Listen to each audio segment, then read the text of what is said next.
grown with bamboo charcoal. The probiotics will increase the vitality of fishes and shrimps and change the bacterial composition. Such change will make fishes and shrimps more healthy without using drugs.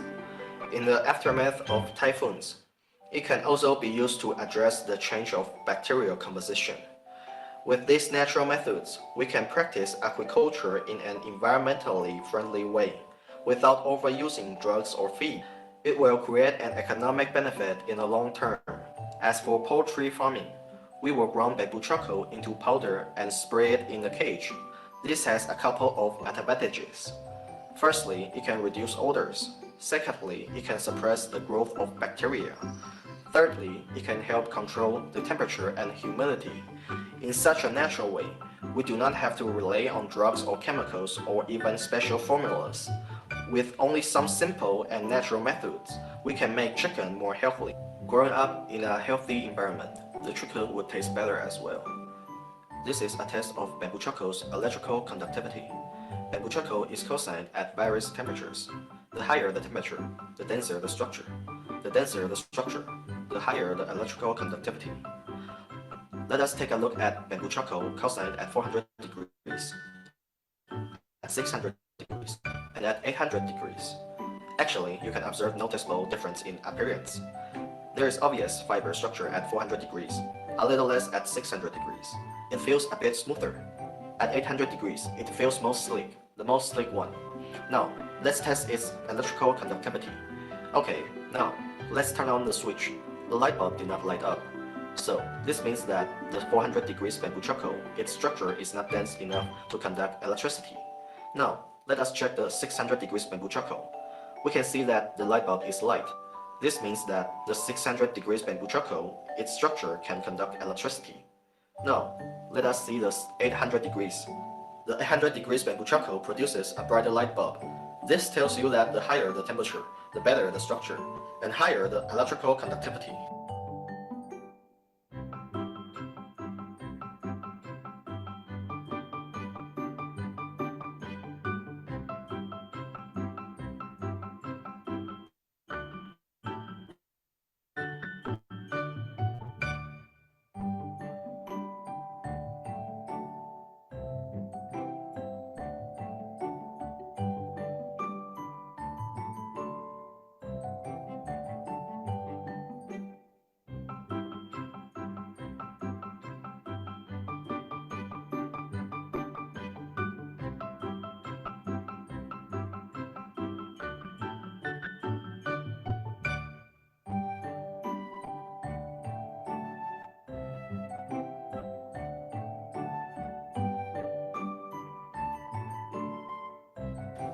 My dad or grandpa would make these toys for children. The children will use this bamboo spear to hunt small animals, a way to train their hunting skills. You cut a hole here on this side. The hole on this side is for the launching device.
At the lowest state of megahertz frequency.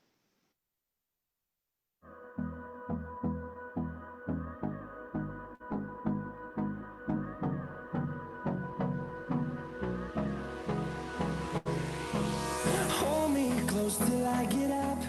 Time is barely on our side. This is mainly a social responsibility industrial link. An industrial link is a method for nonprofit organizations, such as a university, to help the development of local industries. After finding this industry that is based on bamboo, we hope that through the assistance of teachers in the field of industry academy cooperation, marketing, and business administration from CCU, we can help the development of the bamboo-related industries in this area. The help of bamboo charcoal is that it is the best way of reusing the bamboo industrial wastes. There will always be remaining bamboos in any kinds of bamboo industries. But those wastes will harm the environment if you don't process them properly, whether you try to burn them or throw them away. So if we could reuse those bamboo wastes and turn them into the bamboo charcoal, it will be the best way to upgrade industries. In the bamboo art Jiayi, which is located at Xikou Township, the association has a lot of experience in making bamboo braided. Also, they have good techniques and enormous scale industries. But they have many remaining bamboos, so I give them some advices. We can make those bamboo wastes into bamboo charcoals.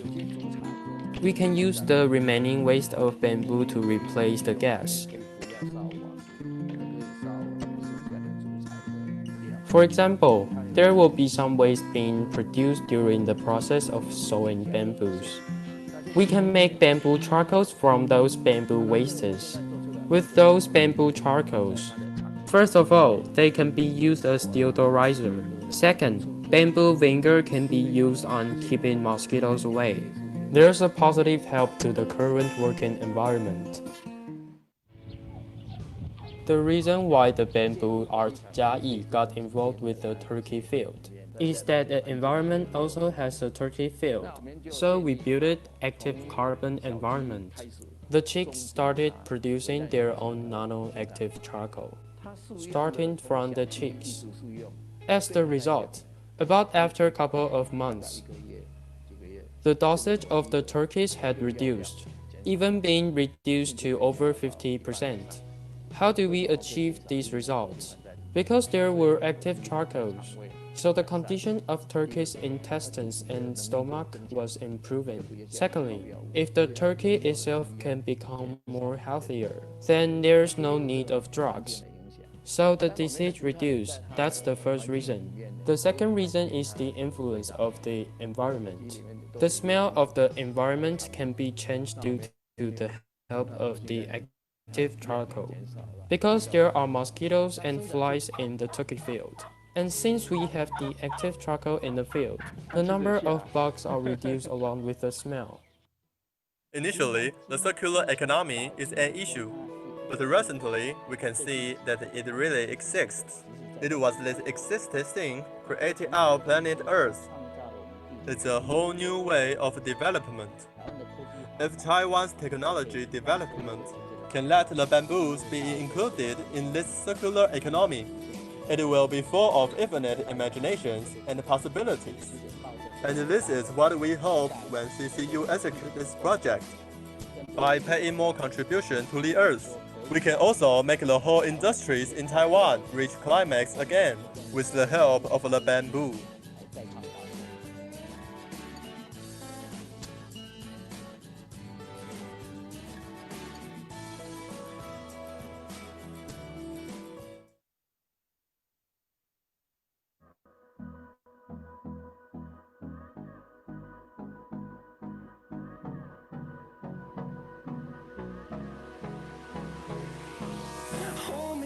close till I get up. Time is barely on our side. This is mainly a social responsibility industrial link. An industrial link is a method for non-profit organizations such as university to help the development of local industries. After finding this industry that is based on BIM, we hope that through the assistance of teachers in the field of industry academy cooperation, marketing and business administration from CCU, we can help the development of the bamboo-related industries in this area, so that we could create the local culture industry. About 2 years ago, we began to carry out the National Chongchen University Bamboo and Bamboo Charcoal Innovation Sustainable Consumption and Production. At that time, we had come up with an idea of using the bamboo charcoal to deal with the problem of cleaning water in Chiayi coastal area and the culture area. Mr. Xiao contacted us last year. He said that the water quality of his shrimp pools had become very bad after the flood, and some other pools nearby also started to have infected disease. Then we came up with an idea of using probiotics. Probiotics can decrease the number of one of the most important infections, which is the nitrous acid. And with the help of this eco-breeding method, we won't need any chemicals during the process of erasing the nitrous acid. The Recycling Agriculture Department of our USR team developed this cleaning water device with bamboo charcoals. This device is not only has the function of filtering, but also can erasing the algae in the water because of the functionalization bamboo charcoals. So after filtering, we could get very pure water. Besides, we can improve the efficiency of breeding probiotics by the bamboo charcoals, so that it would be helpful on cleaning water with probiotics.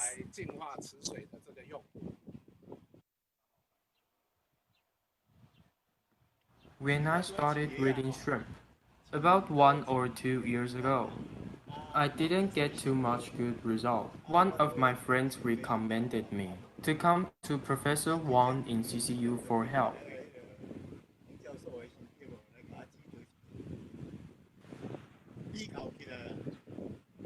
So far, using methods like we used could do better in lots of aspects than other methods. By comparison,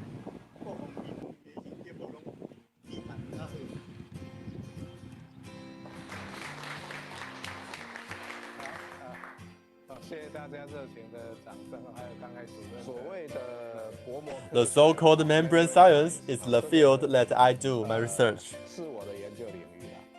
One day, I saw bamboo charcoal tissues. I found that it was ion exchange membrane that I am familiar with. Ion exchange membrane was often used on water cleaning devices. With this idea, I invited a water cleaning educational devices with bamboo charcoal after a semester.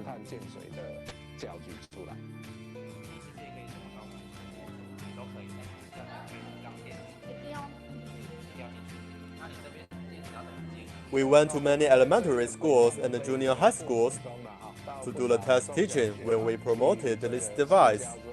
We found that those students are interested in the device and the principle behind it.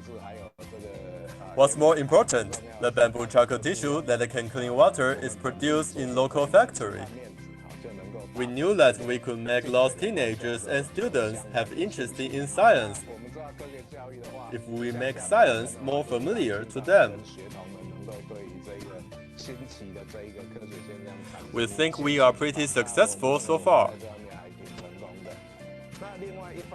On the other hand, in my lab, we are trying to build a device with larger size according to this principle.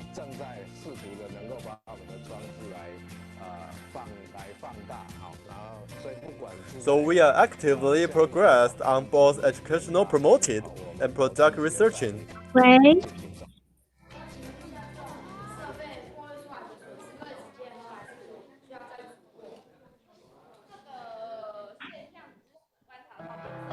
Maybe Taiwan's technology development could let the bamboos be included in the circular economy. It will be full of infinite imaginations and possibilities. And this is what we hope when CCU executed this project. By paying more contribution to the earth, we can also make the whole industries in Taiwan reach climax again. With the help of the bamboo, the poor's treasure.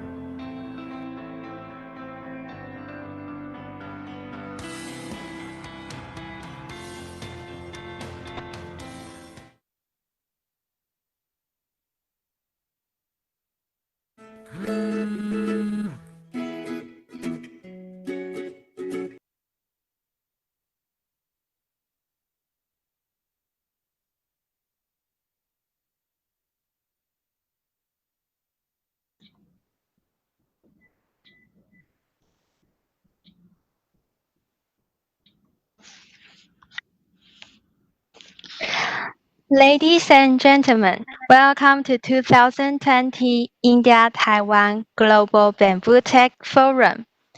The webinar will start in 15 minutes. Please check your audio device and make sure you switch off the microphone. Thank you.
Yeah.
我刚刚已经先打开了。都有吗？这样人家听。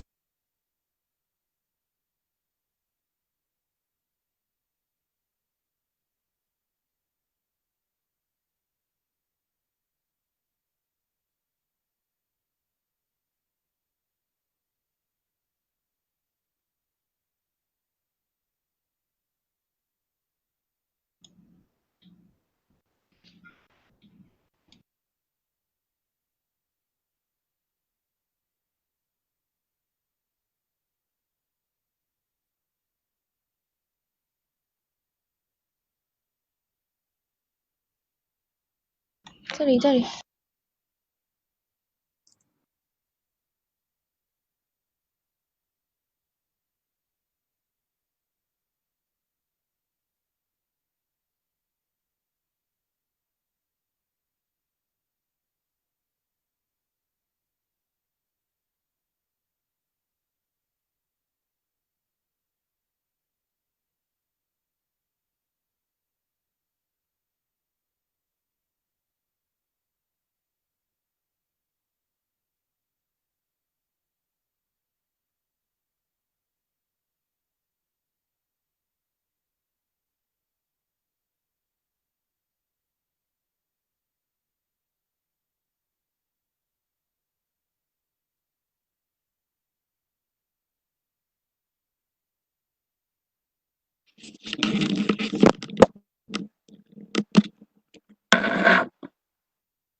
Welcome. The webinar will start in 10 minutes. No phone interruption during the meeting. Thank you.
Ladies and gentlemen, welcome to 2020 India-Taiwan Global Bamboo Tech Forum.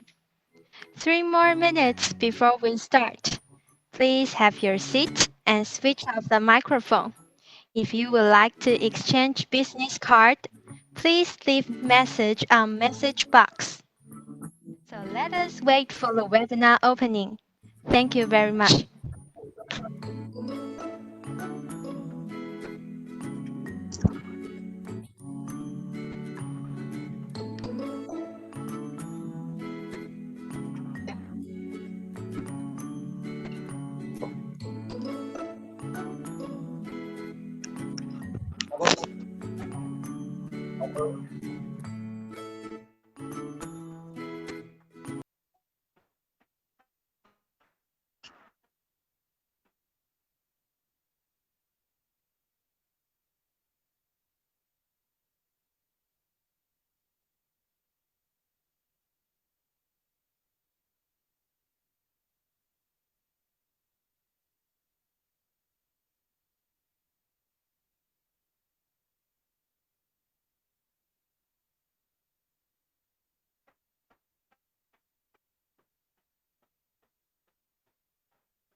Mr. Chairman, Mr. Chen Guangdian, Mrs. Zheng Dr. Zhu Bengzhu, Mr. Sangzhe Gongzhu, and distinguished guests. I'm very pleased to declare 2020 India-Taiwan Global Bamboo Tech Forum. Global Bamboo and Livelihood in a COVID-19 World open. We are so excited to celebrate cooperation between SABF and CCU. Our USR Bamboo and Bamboo Charcoal Innovation Project, founded by Ministry of Education Taiwan. This project aims to promote SDGs by using bamboo and its application in South Asia. Through our cooperation, we hope to have international SDGs courses and cultivate more international bamboo talents. We are so happy this year we have the chance to hold up international seminars and workshops about bamboo plantation and biotechnology investment. Jointly promote the importance of World Bamboo Day on September 18th, founded by Mr. Kamesh Salam. To begin with, let's go through the agenda first. Dr. Jack and Mr. Kamesh will give us welcome message and invite Mr. Chen Kwangdian, Mrs. Intirela, Dr. Chu Pengju, and Mr. Sanjay Gangju to deliver opening remarks. Next, BAMTech Living Lab opening ceremony. And we will welcome 5 panelists to give presentations. And lastly, Q&A sessions will host by Mr. Kamesh and Dr. Jack. The goal of webinar is to provide a forum to exchange information on global bamboo and livelihood and promote SDGs. Meanwhile, celebrate Taiwan-India BAMTech Living Lab opening. Welcome. To begin with, I'd like to invite Chairman Mr. Kamesh Salam, founder of SABF India, to deliver welcome message. Hi, Mr. Kamesh. Please speak. Hello, good morning. Hi, good morning. Good morning. Yeah. Good morning and namaskar to all attending this important webinar being organized by India Taiwan Global Bamboo Tech Forum today, the 10th of June, with this important theme of livelihood in a bamboo in COVID-19 world. This is an initiative of SABF and National Cheng Kung University of Taiwan to expand bamboo cooperation and develop the bamboo industry towards achieving the Sustainable Development Goals of United Nations globally. It's my privilege to welcome the chief guest of this program, Ambassador of Taipei Economic and Cultural Center in India, His Excellency Mr. Tan, the esteemed guests of honors, panelists, and experts from India, Nepal, Taiwan, and FAO Regional Office at Bangkok, and participants from 17 countries to discuss and take part on this very important issue of bamboo global scenario and way forward to meet the situation arising out of this pandemic situation. The World Health Organization has declared the recent outbreak of the novel coronavirus disease, COVID-19, as a pandemic, indicating significant and ongoing person-to-person spread in multiple countries. With uncertainty about the extent of spread and impact on the global economy, thousands of confirmed cases have been detected all over India and across the globe, which highlight the need of a coordinated strategy for handling the emerging situation, for protecting the resilience of the Indian bamboo industry and the rural economy in particular. The post-COVID-19 world would certainly be not the economy where agglomerations hold the key for economies of scale, taking the industrialization forward. This is where the critical significance of bamboo and industry inputs arise globally. SABF is happy that we signed an MOU with Chengchun University for a strategic collaboration and agreement on 6th of August last year. The main purpose of agreement is to enable, facilitate the development about education, innovation of bamboo and bamboo technology from Taiwan and India, and also in South Asia. Also to create a partnership to promote the Sustainable Development Goals of United Nations by using bamboo's application in South Asia, to cooperate to develop international research on bamboo projects or social development or responsibility related to bamboo and bamboo charcoal innovation. The global bamboo trade in recent years is found its way into the West, thus creating a multi-billion global market of estimate around $60 billion for this woody grass. In India, the buzz is Atmarbir Bharat, which says self-reliant India, and is the vision of our Prime Minister Shri Narendra Modi of making India a self-reliant nation.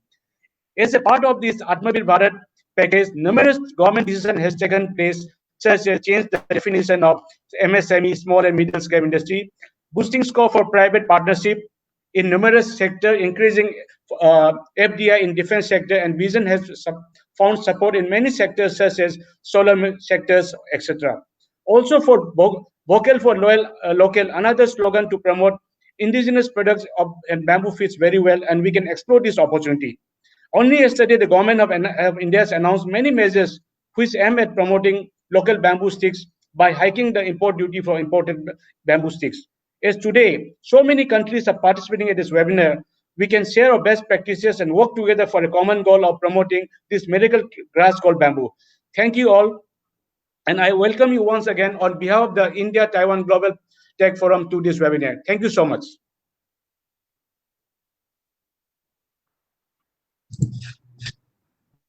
Yeah, thank you. Shall I go ahead? Please. Yeah. I thank the organizers, the National University, Chung Chang University of Taiwan, South Asia Bamboo Foundation, my friend Kamesh Salah, for organizing this very important topic, 2020 Taiwan India Global Bamboo Tech Forum. The global bamboo and livelihood in a COVID-19 world.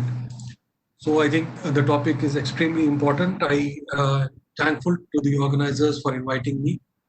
I also thank the Excellency for joining us this morning, and other senior dignitaries from Taiwan as well as India, and other participants for joining this webinar. India, as you are aware, is one of the largest producers of bamboo with 136 varieties and 9.6 billion hectares of plantation.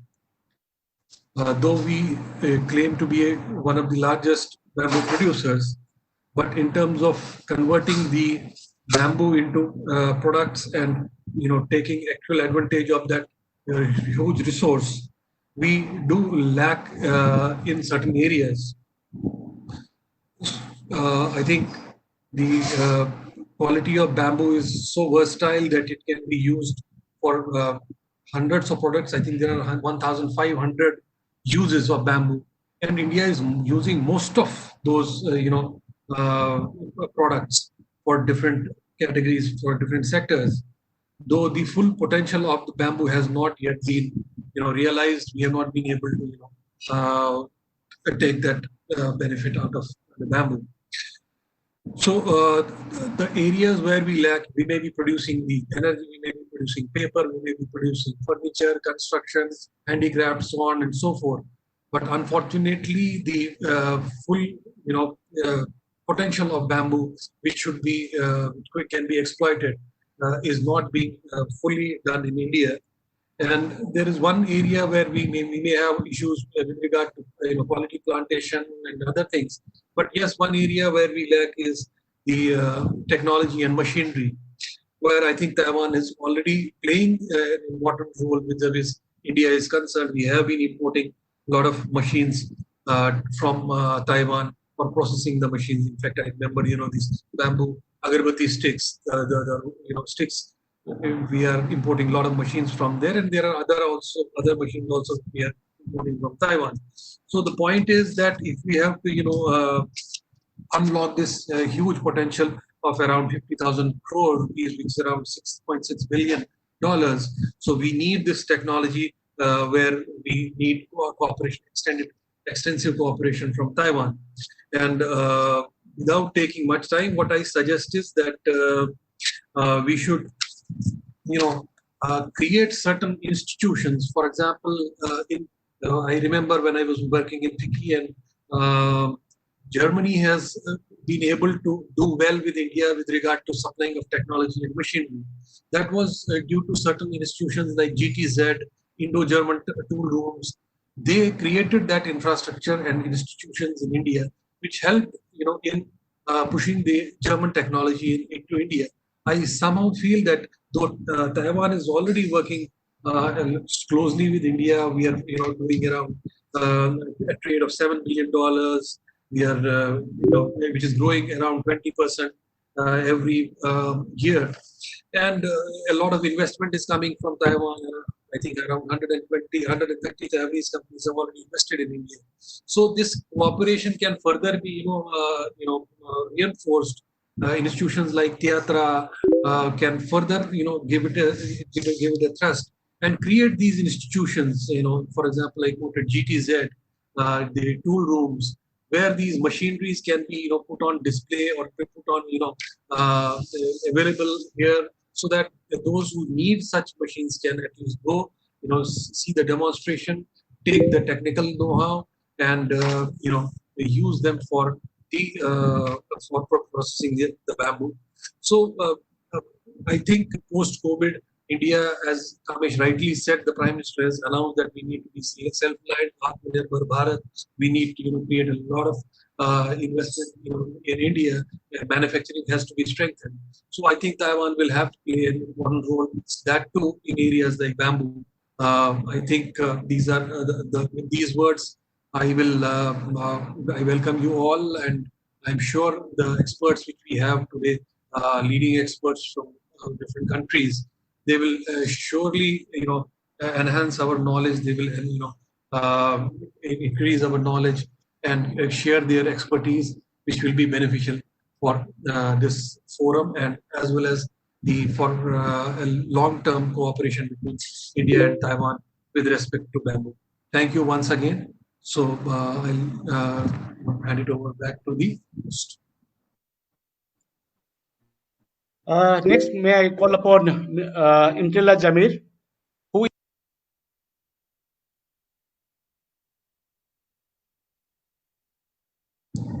Kamil,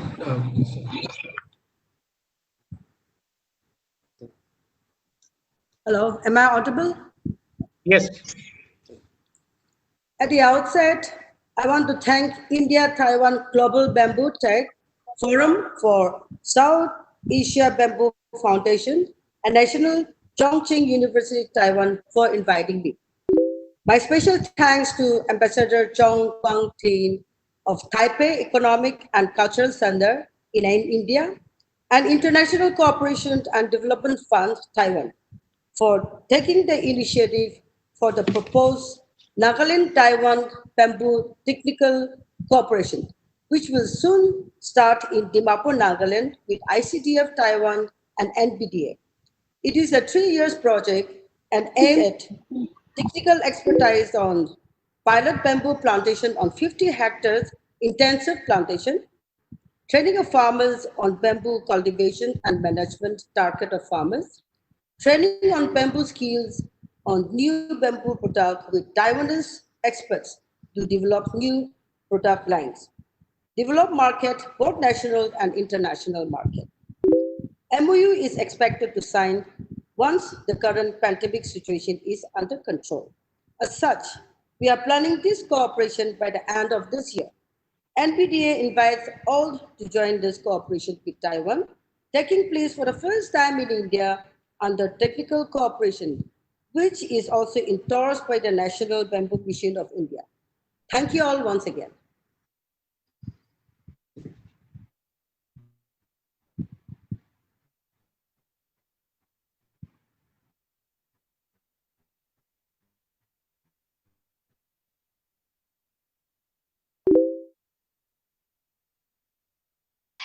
Thank you very much.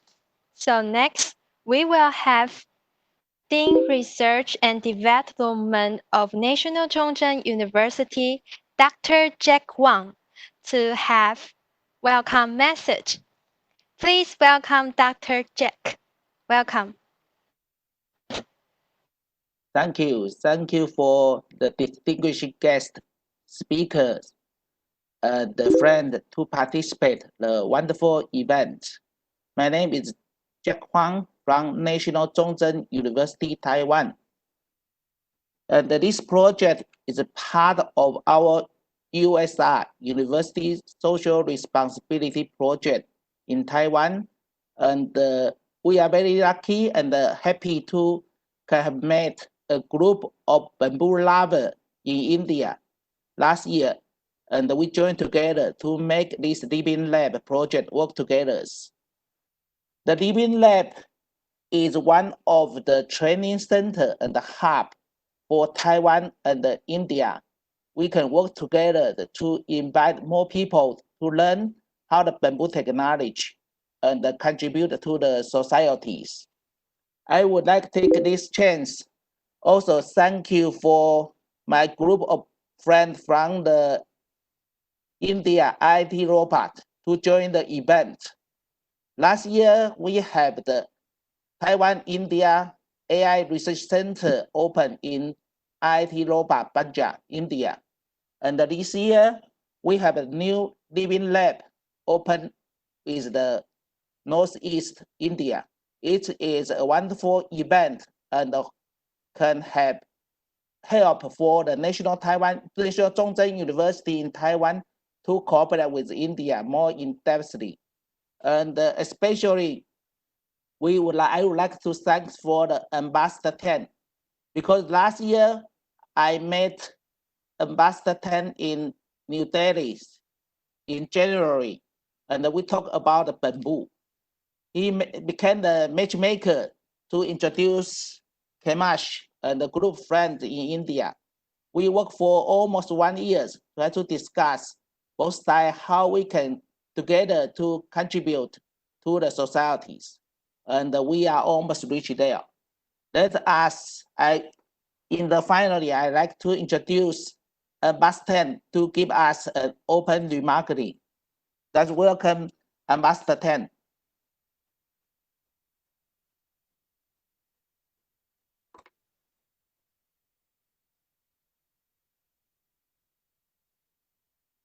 Mr. Tian, please speak. Thank you very much. Namaste. Good morning from New Delhi. It must be good afternoon in Taiwan. Mr. Kamesh Salam, founder of South Asia Bamboo Foundation. Mr. Sanjay Ganju, Director General of Indian Federation for Green Energy. And Director Imitrita Jamir, Mission Director, Nagaland Bamboo Development Agency. And of course, my good friend, Jay Kwang, Professor. And Dr.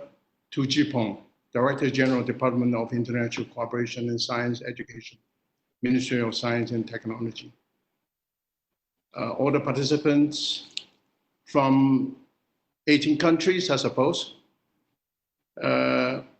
On behalf of Taipei Economic and Cultural Center in India, I'm very honored to have this opportunity to be invited to attend the 2020 India-Taiwan Global Bamboo Tech Forum webinar on global bamboo and livelihood in a COVID-19 world.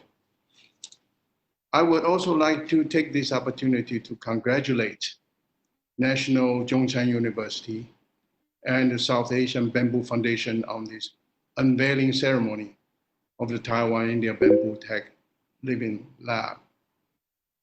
Collaborations with the Bamboo Foundation, this Living Lab, initiated by the team from National Zhongzhen University under the University's Social Responsibility USR, can be regarded as a very practice, not only merely intact its social responsibility, but also bringing up global solution beyond the border. As you may know, the USR program is a program that combines teaching innovations with a social practice to improve academia gaps. Most importantly, this is to encourage scholars and the students alike to share their enthusiasm and the creativities in the development of local communities and industries. Even though there may be more diverse ways to boost local industry by international cooperation, we should be always positive and open-minded on raising abundance innovative ideas without setting any limitations. Recently, the COVID-19 pandemic has severely impacted the economy, including almost all kinds of industries around the world and our daily lives. Social distancing measures announced by the governments and the international organizations has gradually formed a new lifestyle around the world. No one can really precisely predict what it will become in the post-COVID-19 era. If the pandemic rapidly spreads, the human beings will finally get nowhere to hide, since Earth is our only home planet.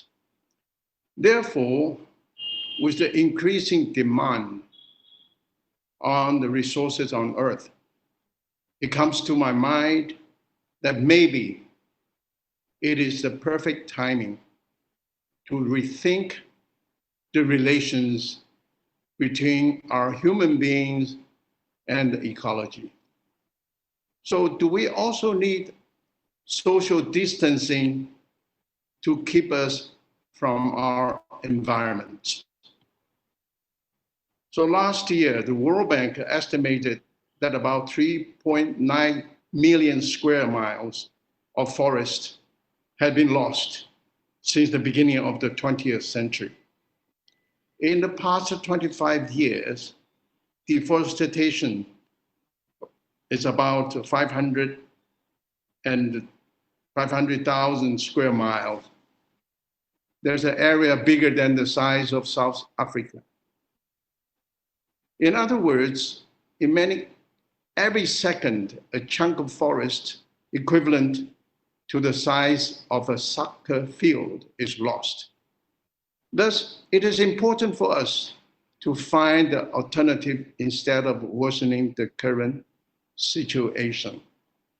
So now is the opportunity for us. As a matter of fact, the bamboo presents a more bewildering variety of applications than we have imagined.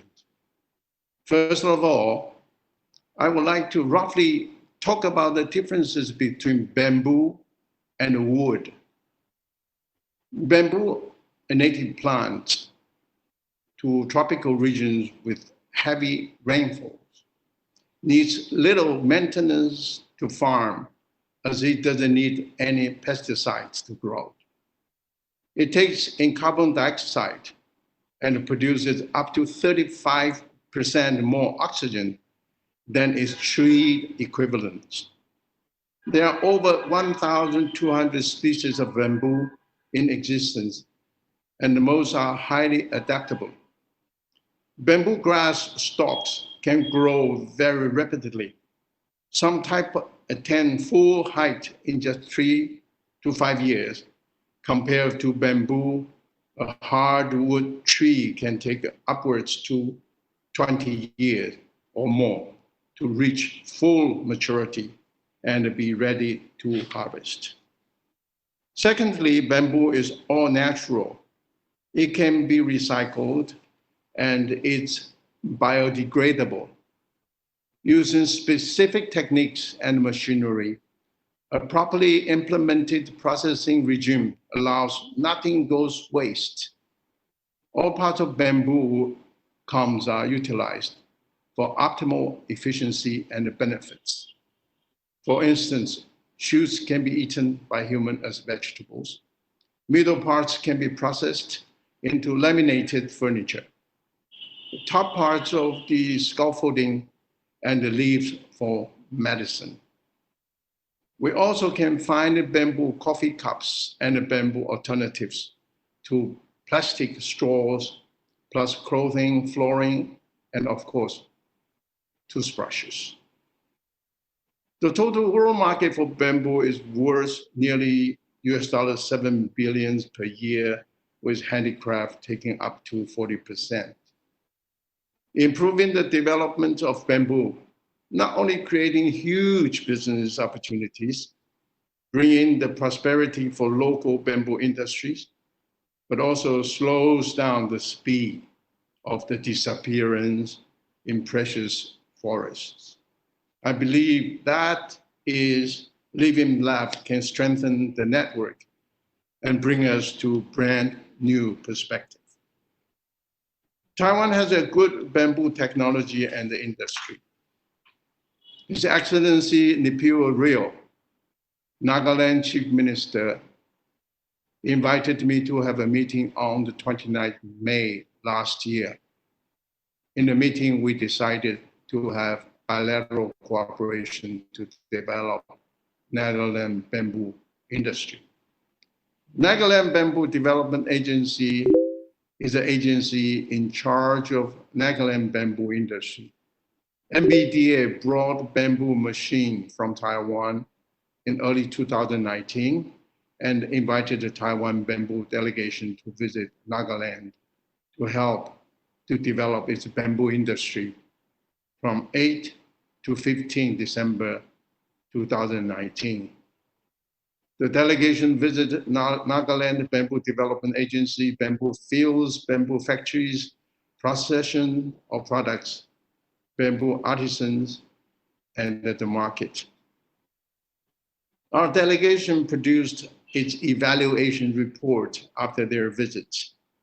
In the report, the delegation proposed to the Ministry of Foreign Affairs of the Republic of China, Taiwan, to send specialists to stay in Nagaland. Taiwan specialists will carefully choose a handful of bamboo species to cultivate, to provide better quality of bamboo, to develop some more valuable and more dedicated bamboo products, and to establish a website platform to sell the bamboo productions internationally. It is expected that the bilateral cooperation will start as soon as circumstances permit. I'm so confident with the prospect of our bamboo cooperations.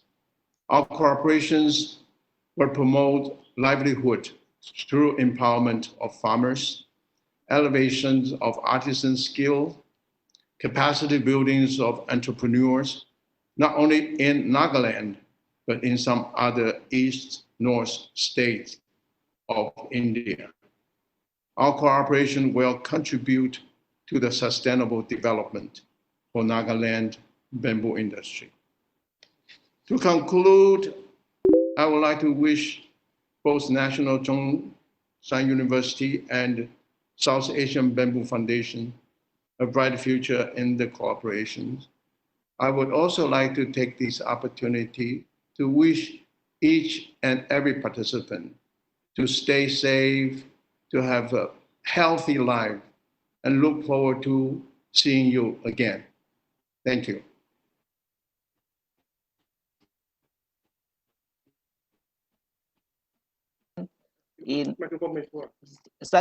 Thank you. Thank you. Thank you for my good friend, Ambassador Tan, Bamboo Lover, which we met last year, January. Then I know you are like me. And we really like to Zhongshan University in Taiwan. We are really enjoy to join the project with the Indians. And the next one, I would like to invite Dr. Zhu from the Department of International Cooperation of Science Education, Ministry of Science Education, Taiwan, to give us an open remark. We are welcome to Dr. Zhu.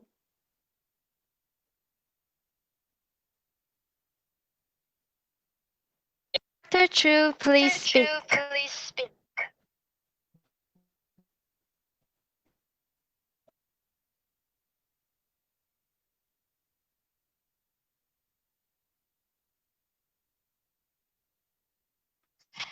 Everyone, please welcome Dr. Chu Pengchu to deliver opening remarks.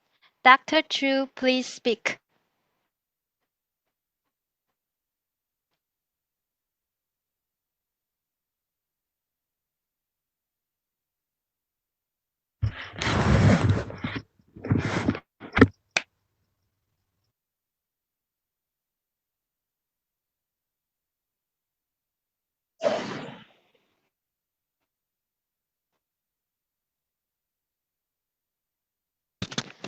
Dr. Chu, can you hear our voice?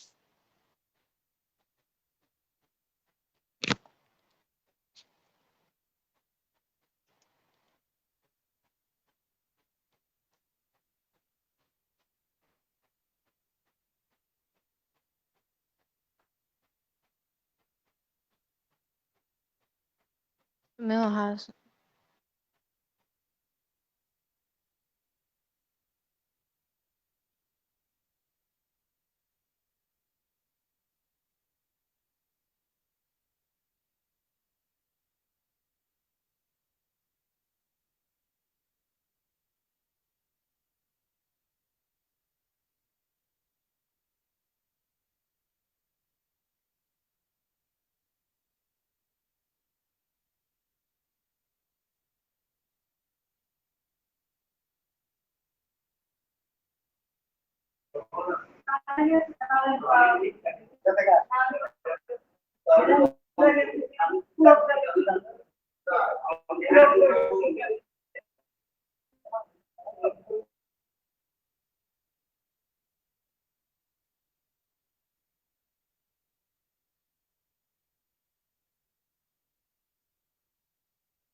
你问他有没有？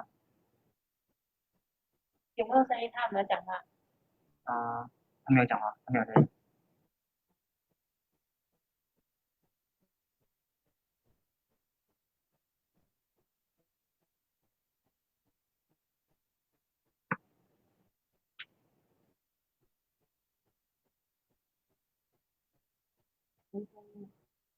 我开麦，他没有声音啊。他们换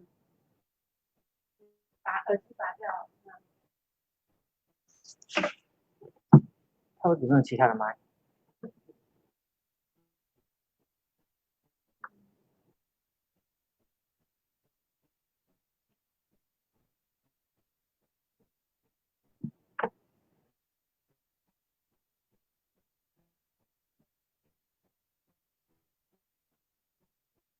不然你先扣，看要不要扣一下然后先把鼻子当尾。就是说他们处理的。Dr. Jack, please speak. Mr. Chu's audio device is disabled, so Dr. Jack, please speak.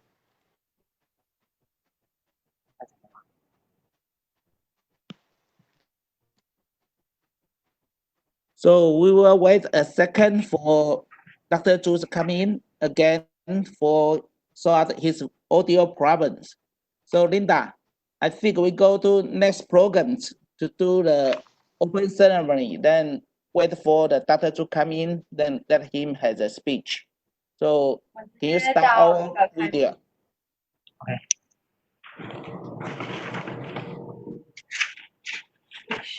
Mr. Tan, Dr. Chu, Mr. Senja, Mrs. Imret, please stay for the opening ceremony of Taiwan India Bamboo Tech Living Lab. To celebrate the cooperation between SABF and CCU, we would like to play a short video of India Taiwan 王主任， Bamboo Technology 看 Living 这个 Lab. 会怎么处理？然后把那个引导管去。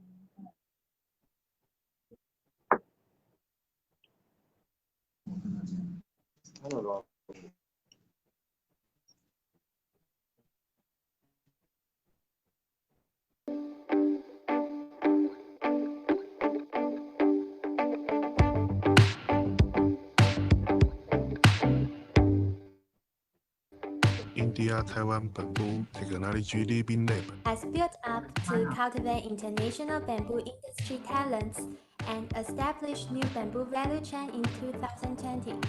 We've set up 3 practice fields within National Chongqing University, including Center for E-Manufacturing and E-Commerce, Bamboo Charcoal Technology Practice Maker Base, and Center for Nanobiodetection. South Asian Bamboo Foundation's goal is to facilitate the development of new partnerships and alliances to advance the cause of bamboo. Living Lab is based on user-centered innovation and develop international bilateral or multi-exchanges cooperation on SDGs. First practice field Center for e-manufacturing and e-commerce combined with IoT. Here, Bamboo Robot sells eco-friendly bamboo products and has successfully promoted awareness of eco-consumerism. Second practice field, we have Bamboo Charcoal Technology Practice Maker Base. Bamboo charcoal mechanical kiln efficiently increased production value and produced bamboo charcoal and bamboo vinegar. Last practice field is Center for Nanobiodetection. It is mainly focused on bamboo and bamboo charcoal test, developing chemical application. Combine biotechnology and eco-friendly materials. We apply bamboo charcoal to aquaculture. SABF will be initiating the following projects. The Bamboo Incubator and Innovation Center has a Bamboo Living Lab in Manipur, Nagaland. A museum dedicated to World Bamboo Day and project the bamboo's rich cultural diversity through World Bamboo Day celebrations at Imphal, Manipur. In the future, India-Taiwan Bamboo Innovation Living Lab plans to work on talent cultivation and cultivate professional bamboo talents.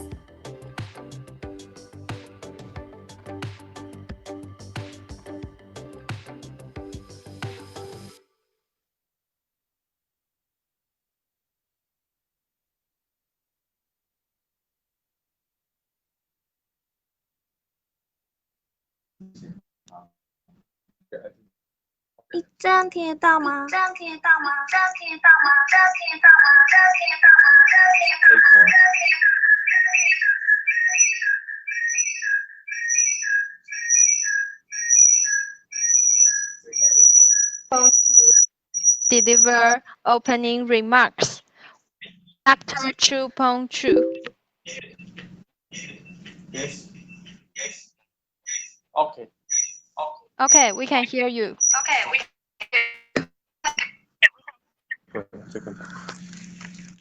Okay. Thank you. So you hear me well? Yes, we can hear you very clearly. Thank you. Yeah, sorry about the technical troubleshooting. Yeah. Dear Mr. Salan, Professor Huang, and the Director General Gang Zhou, and Ambassador Tan, ladies and gentlemen, good morning and also good afternoon there. It is my great honor to be here at Taiwan Indian Global Bamboo Tech Forums with all of you today. On behalf of Director General of International Cooperation and Science Education, Ministry of Science and Technology in Taiwan, I sincerely hope that everyone is doing well in the time of coronavirus and that we will have a great time in this meaningful forum. Bamboo is closely connected with our daily life, and it is also used in many fields. We drink chocolate, filtered water, and eat bamboo shoots with bamboo chopsticks, and sit on a bamboo chairs and even wear bamboo chocolate clothes. With high electric conductivities, bamboo is regarded as a promising thermoelectric material. Furthermore, bamboo charcoals can be applied toward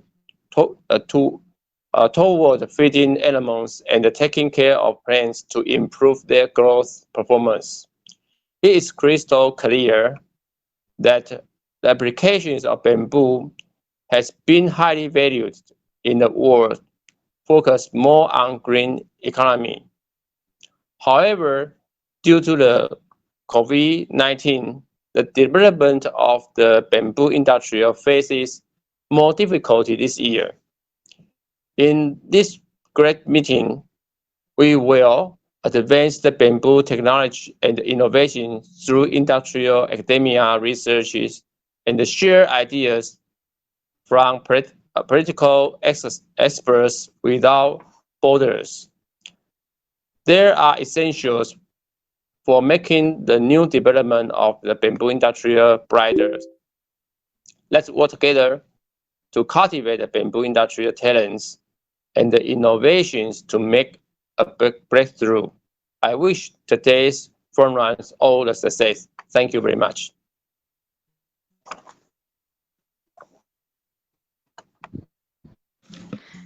Thank you,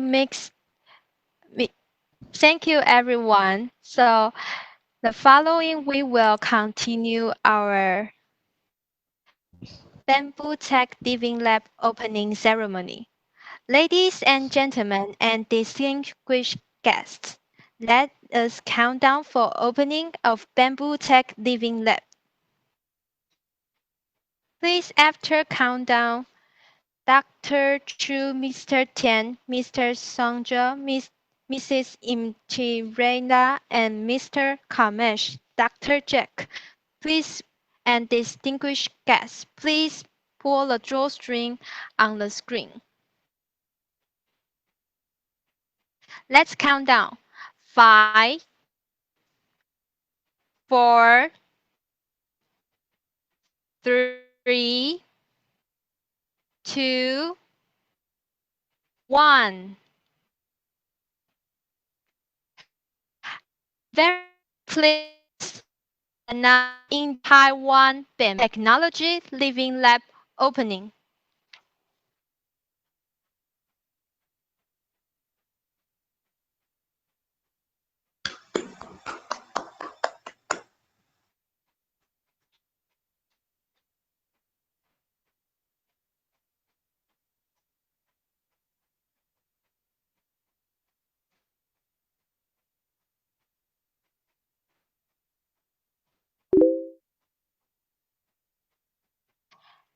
Everyone, please take a look at the map.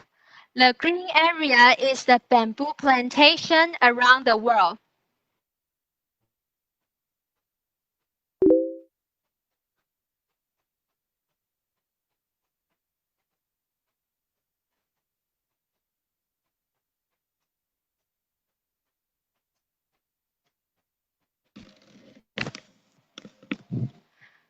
Distinguished guests, thank you for participation in opening ceremony. We will take 1 minute short break before we continue.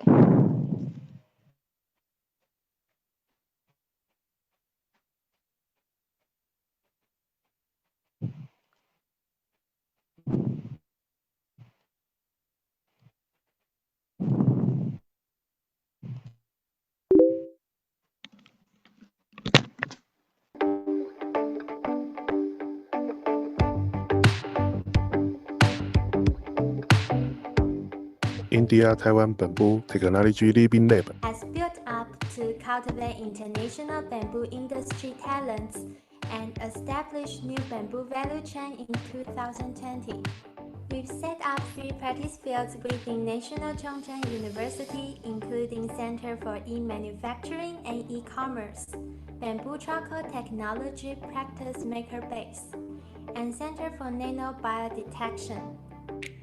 South Asian Bamboo Foundation's goal is to facilitate the development of new partnerships and alliances to advance the cause of bamboo. Living Lab is based on user-centered innovation and develop international bilateral or multilateral exchanges and cooperation on SDGs. First practice field Center for E-Manufacturing and E-Commerce combined with IoT. Here, Bamboo Robot sells eco-friendly bamboo products and has successfully promoted awareness of eco-consumerism. Second practice field, we have bamboo charcoal technology practice maker base. Bamboo charcoal mechanical kiln efficiently increased production value and produced bamboo charcoal and bamboo vinegar. Last practice field is Center for Nanobiodetection.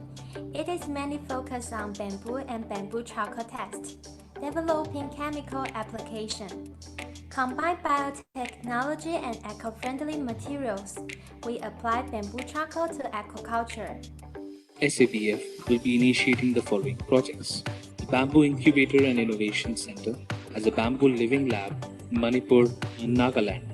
A museum dedicated to World Bamboo Day and project the bamboo's rich cultural diversity through World Bamboo Day celebrations at Imphal, Manipur. In the future, India-Taiwan Bamboo Innovation Living Lab plans to work on talents cultivation and cultivate professional bamboo talents.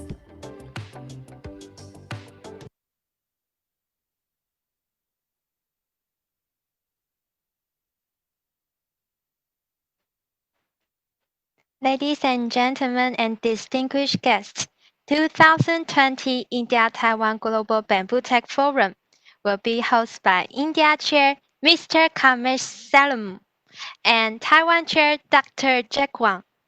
And the Q&A session, you will need to raise your hands or leave questions on message board.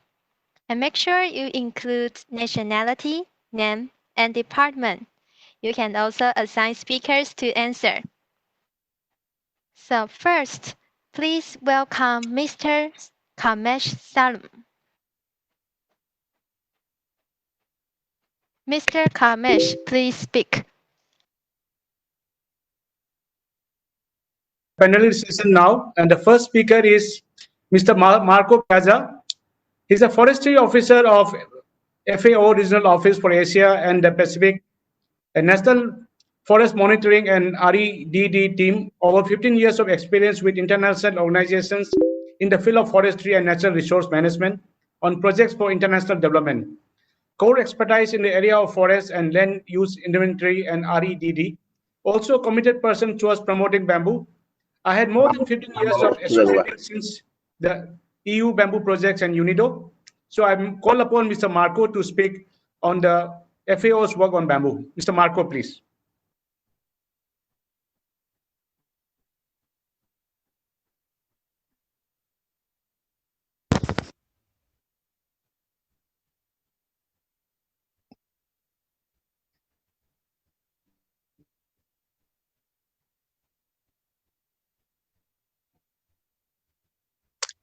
Good morning, everyone. Can you hear me okay?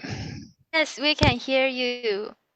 Okay, so distinguished guests and all participants, good morning and good afternoon to everyone. As Mr. Kamesh said, my name is Marco Piazza. I'm a forester working at FAO in the regional office in Asia Pacific for FAO, and I'm currently based in Thailand. My work area is primarily on forest monitoring and national forest inventory, but I have been a passionate and interest for bamboo for all my life. And at the beginning of my career, I was also more involved with bamboo.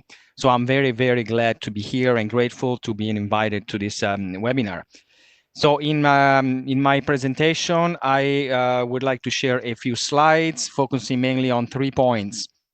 First one, some highlights on some recent work of FAO in the area of bamboo, and then a few reflections on the current situation of COVID-19 and its challenges and possibly also some opportunities. And finally, a look at into the future and some areas of bamboo-related work that are interesting for FAO. So the first work that I like to mention is the World Bamboo Resource Assessment, which was prepared back in 2005 by FAO and IMBAR, and I'm actually one of the author team. So this study was mainly triggered by the realization that there is a lack of reliable statistics on bamboo resources and utilization. And so this is clearly an obstacle for the promotion and for the utilization of bamboo. The study was done by reaching out to country correspondents and seeking for the most updated information on bamboo. There was a total of 22 countries that replied, 16 only in Asia, as you can see. So this was a good opportunity to take stock of the information related to bamboo extent and utilization. This study, although it's from 2005, it remains as a valuable work and continues to be cited quite often as a reference in many scientific studies. And the reason is because there hasn't really been any such study afterward. Besides the statistics that are included in the report, one of the conclusions was that the statistics are often poor, fragmented, and based on different methodologies. So this leaves plenty of work to be done still in this area. Regarding statistics, as you know, FAO continuously collects and compiles forest information from member countries, and bamboo is also included. One issue with bamboo is that different countries often classify it in different ways, and sometimes we see bamboo listed as a forest, sometimes as a subclass of forest, sometimes in other land with tree cover, of course, also as a non-timber forest products. But so as you can imagine, this does not help to integrate the statistics. And so this is also why it is difficult to obtain reliable figures of bamboo. Another source of data is through actually my very own area of work, which is support to national forest inventories. And we have supported several countries in the Asia Pacific region. And within our field measurements, we also measure bamboo. Bamboo is a key part of the methodology. And so in our field plots, we also measure, we take note of the species, the number of columns, average DBH. And so this is definitely another valuable source of information. So we are building a data set on this. The second work that I want to highlight is a report on bamboo for land restoration. This was presented by FAO at the Global Bamboo and Rattan Congress in 2018. This report includes recommendations and best practices from case studies where bamboo has been used for land restoration. You see some of the countries that showcase some of their experiences, including China, India, Nepal, and Thailand. This work is particularly important because there is now a very strong momentum on land restoration, very strong need and also very strong momentum. This is also channeled through the United Nations Decade of Ecosystem Restoration, which will start in 2021 and will go on for 10 years. And I will come back on this in a later slide. Another work that I wanted to present to you is also something that was done in Ethiopia, in Benishangul Gumuz regional state, which is the region with the highest presence of bamboo in Ethiopia. The objective of this study was to adapt FAO's guidelines on sustainable forest management to the Ethiopian context and find opportunities for bamboo in this framework. This work was done on existing and ongoing RED Plus readiness work. RED Plus, REDD, is reduced emission from deforestation and forest degradation. It's a big mechanism that FAO is part of. So this document is intended to be as a support for decision makers, but it also has technical elements. And the aim is to support to develop sustainable forest management plans, including bamboo. So I thought this was also an interesting work. And if the slides will be shared, I pasted all the links to the actual documents. Lastly, to go back and closer to the field, there has been a series of Safe Plus projects in Bangladesh, in Cox's Bazar area. These have been particularly effective. As you know, the area is where there is a high concentration of refugee camps, with an obvious stress on well, human conditions and also natural resources within the camp and outside of the camps. These were projects were mainly emergency type projects, but also had a forestry component and also included bamboo. So some of the activities were focused on the rehabilitation of degraded lands within and outside the refugee camps, land stabilization and training on bamboo propagation techniques, and distribution of seedling and the planting of bamboo. So this is a rather concrete and emergency-driven type of project. Moving on the topic of our new world under the COVID-19 pandemic, of course, we all have been affected in one way or another, and many organizations, including FAO, are having many COVID-19 on the natural resources, and in particular on forest-dependent people. The impact is quite severe, and it's even stronger in rural communities. Here, I just listed a few of the key impacts that we have recorded. First of all, short-term demographic changes. I also see here in Bangkok, many people who were working in the city now, they are have been forced to go back to their rural areas, to their families, and so this, of course, creates stress on the land, creates challenges for food and security, also due to supply chain options. You know, there has been restrictions of movement, restrictions of access to markets. So overall, there is a higher pressure on biodiversity and on the environment. People are being pushed into harvest wood from the forest reserves, areas that maybe before they were off limits. This is particularly important for indigenous communities. They often live in remote areas. There is difficulty of communications, difficulty of informations. And overall, one of the key problems is that in many cases, the attention has been diverted from the natural resource and human rights.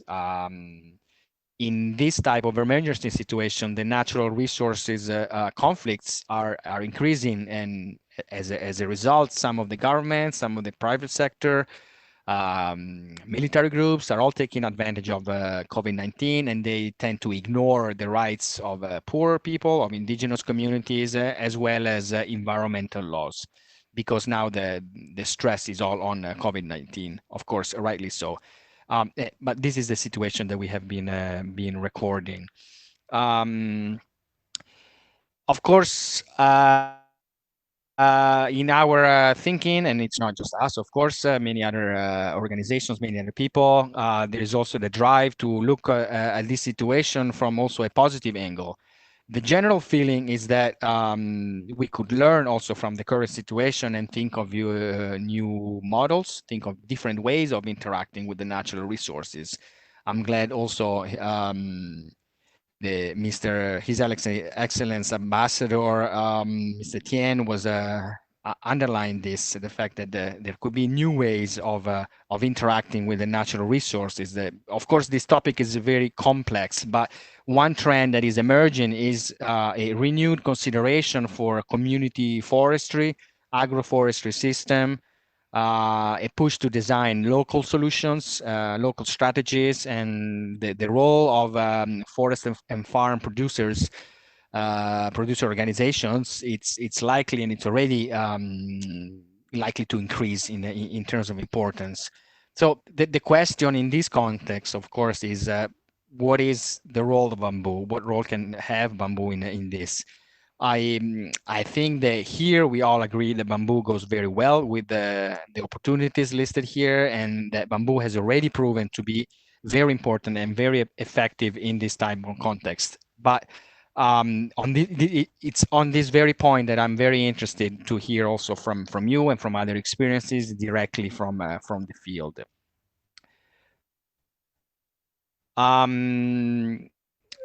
In terms of the way ahead, just briefly, I have witnessed a greater attention to bamboo from FAO, and I'm also myself doing my best to push this agenda. Here I listed some thematic areas that are emerging either in collaboration directly with INBAR or with other projects at the regional or a country level. For sure, the global assessment, as I mentioned before, INBAR is already very active on this. Also exploring opportunities for bamboo as a renewable resource for climate change mitigation and sustainable development. And then I mentioned before the bamboo for land restoration. I think this is where the most potential is at the moment, and also where the biggest attention is at the global level. And then also one of the thousands of uses for bamboo, also for carbon sequestration. You know, there's a lot of attention on living carbon, living matters. You know, the value of standing trees, and bamboo can contribute a lot to this. So with this is my last slide. I thank you very much, and I look forward to hear any possible questions and also to hear the other presentation from the other participants. Thank you very much. Thank you, Marco. And it was really a very good presentation. Now, next I would call upon Shri Vishwanath Giriraj. Giriraj is a career bureaucrat. His last position was the Additional Chief Secretary, the State Government of Maharashtra, and Chairman of Maharashtra State Finance Commission. Shri Giriraj has been a long association with bamboo. He helped prepare the first action plan report for bamboo sector for the Ministry of Environment and Forest Government of India in 1999, which is a pioneering work. Subsequently, in 2017, he was the chairman of the committee report which prepared action plan for bamboo for the state of Maharashtra. Post-retirement from government, Giriraj is now the CEO of Maharashtra Bamboo Promotion and Foundation, which is a not-profit for bamboo in Maharashtra. And I would like to hear from him on the Indian perspective. I call upon Giriraj, please. Greetings to all of you. I hope I am audible. I hope are you able to hear me? Yeah. Okay. Greetings to all of you. I thank the organizers for giving me an opportunity to speak on the subject, taking forward the bamboo sector in India, key issues and challenges. I was a career bureaucrat who held senior positions in the government. As Kamesh indicated, I had the opportunity to prepare the first action plan report for the Ministry of Environment and Forest Government of India way back in 1999. It was a sort of a first stock taking of the bamboo sector. Later, I prepared a similar report for the government of Maharashtra. I have had the opportunity to see the slow but steady evolution of the bamboo sector in India. As you are aware, India is a very big country. It is the 7th largest with an area of 3.2 million square kilometers. We are also very thickly populated, and our population is 1350 million. It's a country of amazing variety with a strong federal system, with a clear role for the central and the provincial governments, which we call as state governments. The bamboo bearing area, as per the latest report, the bamboo bearing area under the forest is about 160,000 square kilometer, which is about 5% of the total area of the country. And out of this, 22% are dense and pure bamboo forest. Of course, it is not evenly spread. Much of it is in the northeast and certain parts of India. In addition, there are huge areas in private lands under bamboo, grown in homesteads, around the field boundaries, or in private lands along river banks, or in very slopy terrain in hill areas where bamboo comes naturally and nothing else can come in its place. So whenever there is a slopy land and on river banks, bamboo just grows profusely. In fact, the productivity of the bamboo in private land is high, and this is the bamboo that is being put to variety of uses, not the forest bamboo. Till around 1985, when communication to rural areas were not so much developed, and there was no opportunity to use alternate materials, or rather the alternate materials to penetrate into the rural parts of India or small towns, people used bamboo very naturally in their day-to-day life, whether for construction, household goods, and the like. I myself was born in a very beautiful house using country tiles in a village house, resting on a bamboo frame. And this house lasted for about 100 years. But in spite of all this, one must admit that India has been a late entrant to the modern bamboo sector as the international community understands now. There are two important reasons for it, and they have to do with our little colonial legacy issues. Prior to independence from the British in 1947, under the Indian Forest Act of 1927, bamboo was classified as an exclusive forest item. But as has been already pointed out by bamboo botanists, bamboo may grow in forests, but it falls somewhere in between and has to be tended and taken care of like any other agricultural crop. However, as it was treated like any other forest item, there were various restrictions on its cultivation and transportation in private farmlands. And thus, bamboo was not consciously cultivated in farmlands for a long time. As regards forest bamboo, most of the bamboo from forest went to the paper mills for making paper. This was the situation till, say, early 90s. The second legacy issue was that bamboo was treated essentially as an handicraft item made by traditional artisans. This was certainly true. It is true that artisans were using bamboo, but bamboo is not a handicraft item alone. It is an utility item with 1,000 possibilities. Because of this, the thought that bamboo can be developed consciously as a resource did not occur, even though at the ground level, it was being used as a many-sided resources by the common people of India. Thus, there was no recognition of the ground situation, and there was a gap between policy and field reality. However, things have changed. What I have told is in the past. Things have changed rapidly for good in the last decade or more. Now the Indian Forest Act has been amended and bamboo is no more a restricted forest item. It can be freely grown in farmlands and transported. Likewise, the traditional thinking that bamboo is only a craft has also changed. Now, for instance, there are a number of factories in India which make engineered bamboo, that is bamboo wood or lumber, and various types of bamboo mat boards. Bamboo is also being used for erecting polyhouses in agriculture and in horticulture and as a shuttering material in construction. Now, having watched the bamboo sector for about 25 years, I can say with confidence that in the last few years, there has been an amazing increasing in the people showing interest in the sector from entrepreneurs, architects, and designers.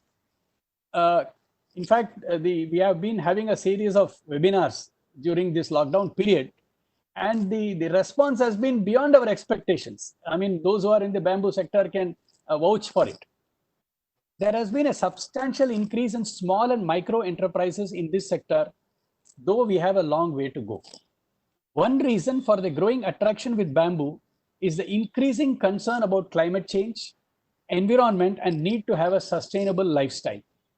People are extremely concerned with throwaway plastic items and they are searching for a substitute. Now, what are the key issues and challenges in the development of bamboo sector in India? The first, in my view, relates to the nature and variety of bamboo species itself that are prevalent or available in India. First is the amazing variety. Reportedly, there are about 125 identified indigenous species. Few years back, the Bamboo Research Institutes in India shortlisted about 12 species from among them for wider use and propagation. In fact, the agenda of the National Bamboo and State Bamboo Missions is to focus on the few shortlisted commercially important species. Now, what is the commercial species that is important will vary from place to place. In my own state of Maharashtra, in the western part, the species is Toxai, while in the eastern side, it is Dendrocoroma strictus and Bambusa bambus or thorny bamboo. The best end use of this species also vary. So in each area, the strategy for development of the bamboo sector has to be different. Linked to this is the final end use for each species of bamboo. How to use all its parts and for what purpose. In short, one size will not fit all in the Indian situation, and our approach has to be very, very species specific. Now, while we have either imported or developed our own machines for processing of the bamboo, that is splitting, splicing, knot removal, etc., the general feedback is that while the machines are good and have been very helpful, whether it is local machines or imported machines, still they are not the most appropriate ones for the particular species, and much more improvements are required. They say it is good, but a species for this is not the best. We need some more improvement. We need some more improvements. This is the feedback, because some of the machines which were developed in India were made people who are making wood machines, machines for the wood sector, not specifically for the bamboo sector. Particularly Dendrochlomus strictus and Bambusa bamboos are very hard species, and much difficulties have been experienced in the stage of preliminary processing. Some of the artisans also say that the machines are also very noisy.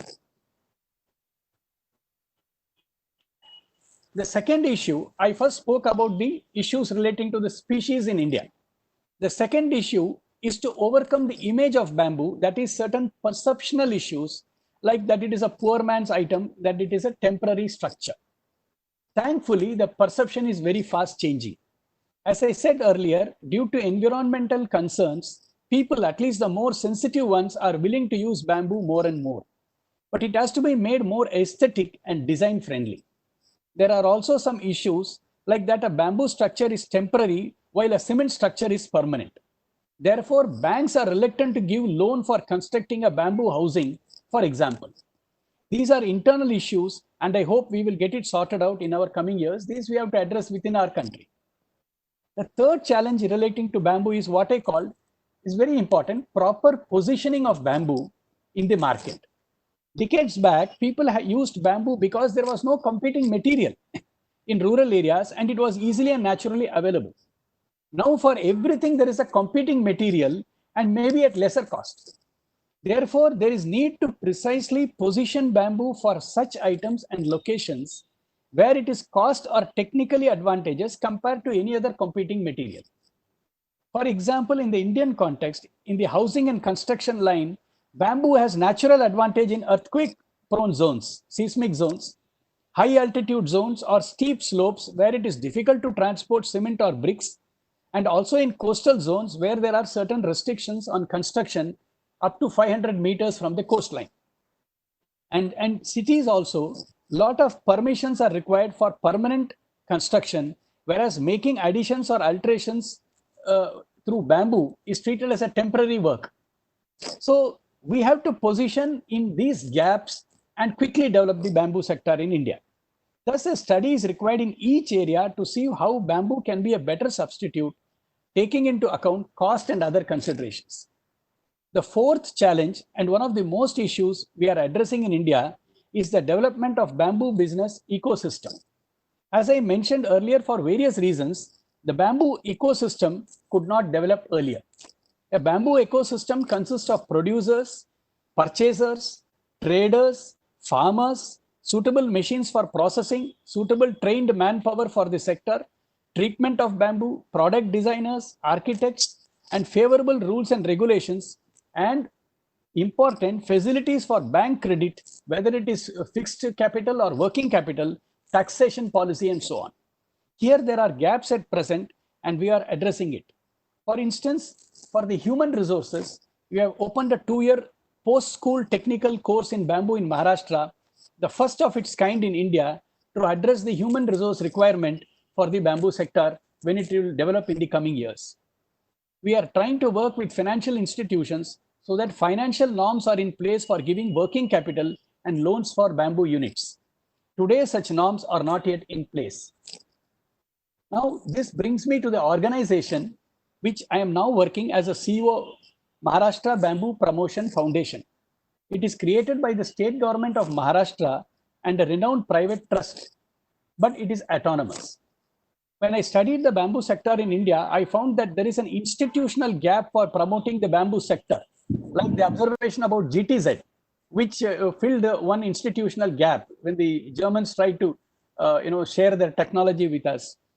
as every entrepreneur is busy with his own challenges. So some time is needed to look at things at a whole, see what are the weak points and correct it. Ours is just a 1-year-old organization. In this short period, we have commissioned few area-specific studies, initiated few pilot projects, and had a very important conference with product designers and architects, and understood where exactly the shoe pinches for them and are taking steps to address it. Now I will come the last part to the areas where I feel where there could be long-term mutually beneficial international collaboration between Taiwan and India. Here, two preliminaries must be understood. First of all, as I said, Indian bamboo sector will develop in its own unique way, and each region will develop its own model. This is because the species also varies and the socio-economic conditions are very different. In some areas, labor rates are very high. There we cannot use very labor-intensive methods. A single strategy will not work in such a big country like India. Secondly, which is equally important, I do not see big mammoth, big bamboo industries or factories. For future business units will be in the small cottage, micro, medium enterprises, what we call as MSMEs, with an investment ranging from as low as $1,000 at the lowest end to $2 million at the top end. Most of it will be in the range of 100,000 to 200,000 US dollars, not more than that. Therefore, the technology, know-how, machines, etc., has to suit this financial investment model. Otherwise, it may not be. Otherwise, there may be one or two big factories, but the number of units will not expand. Here are some areas which, in my opinion, where collaboration is possible. Making of bamboo charcoal, vinegar as a byproduct, including distillation of vinegar. 2. Bamboo substitutes for one-time plastics like spoons, forks, which are all throwaway items, but that has to be made in small units. The present scale of investment and the technology that is available are very cost intensive. Suitable processing machines for tough bamboos like bambusa bamboos. Suitable hand tools or simple household machines for craftsmen's families. Small treatment plants at village level using no chemicals or minimum chemicals. Foldable and stackable chairs in the furniture sector. Because people don't, there is not space. We have to fold it after a program. We cannot keep the chairs as it is. Because of space constraints, the people like a foldable chair. That is the attraction of a plastic chair where they stack it. Good finishing of bamboo products, which will add it to its value. Finishing is one area where I think is an area for possible collaboration. And support in bamboo skill education in few locations. I hope I have given a good overview of the bamboo sector in India and opportunities for working together. Thank you very much. Thank you, Girajji. Thank you so much for your points, which touches all the points now. Thank you so much. Now I call upon my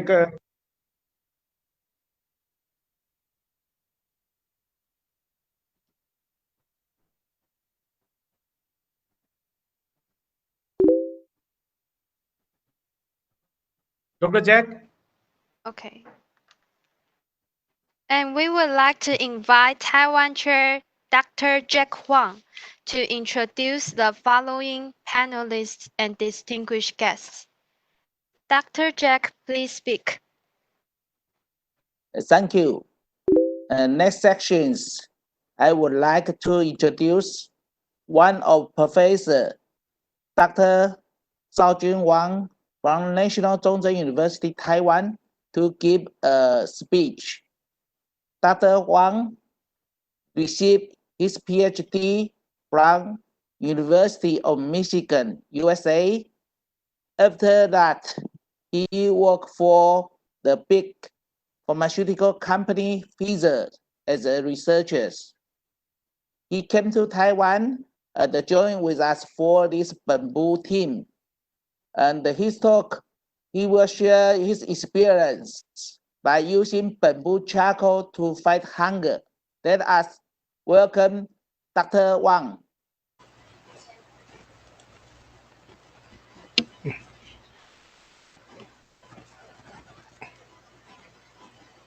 Yeah. So, am I edible? I mean, audible? Yes, Can everyone we hear can me? hear you. All right. Uh,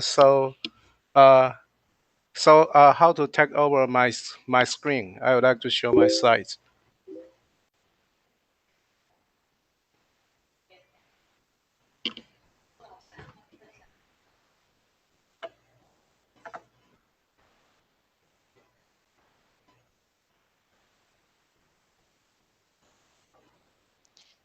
Everyone, please hold for a second.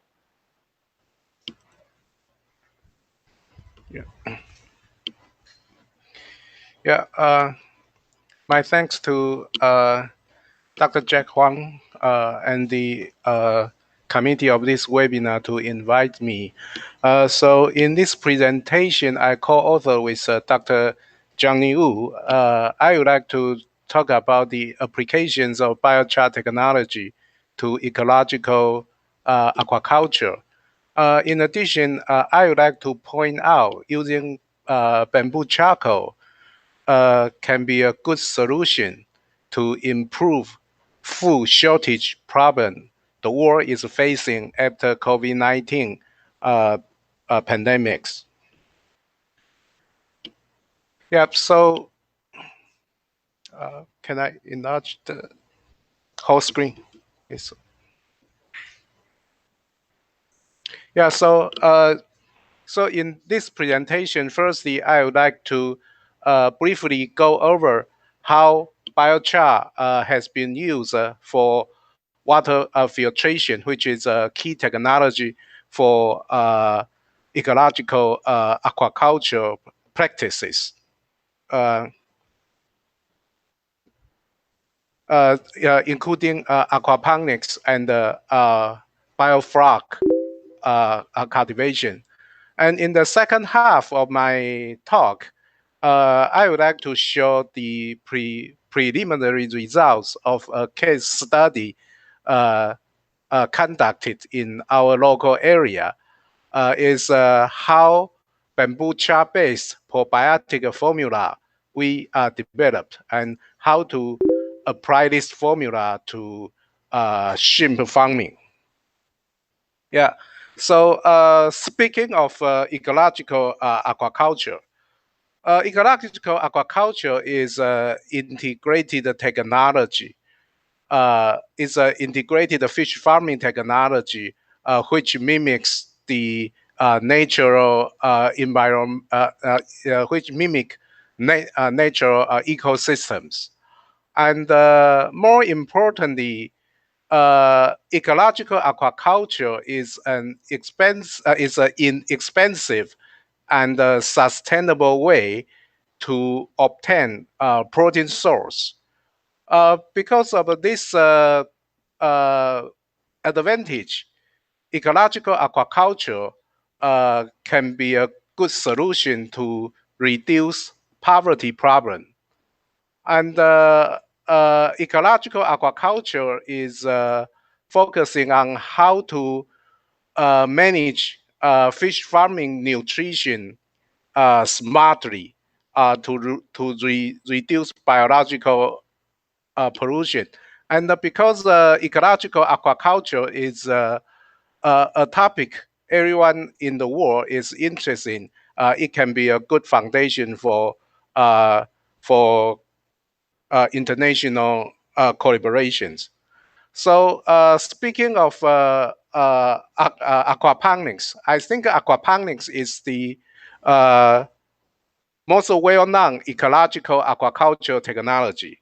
And so most people are aware of this practice. So we can grow uh, aquatic species such as fish in a tank or in a pond. And on the top of the water, we can grow plants. And by using the feces of fish, the plants can get enough nitrogen source to cultivate. And when the plants produce oxygen, this oxygen can be used to maintain ecosystem for fish farming. Okay, And so the other popular ecological aquaculture technology is bioflux. And briefly speaking, bioflux is a technology which uses coagulant like alum. You use this coagulant to help the growth of algae.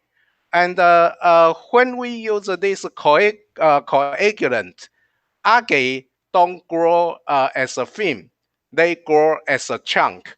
And we can use this chunk like granule, which contains algae as the supplement of fish feed, the supplement of fish feeds. Okay, and because when we are doing aquaponics, it's a closed system. So water cleanness becomes a very important issue. So that's why filtration, particularly bamboo char filtration, is useful for aquaponics. And by the same token, we also need clean water to cultivate algae. So bamboo char filtration is also popularly used in bioflora cultivation.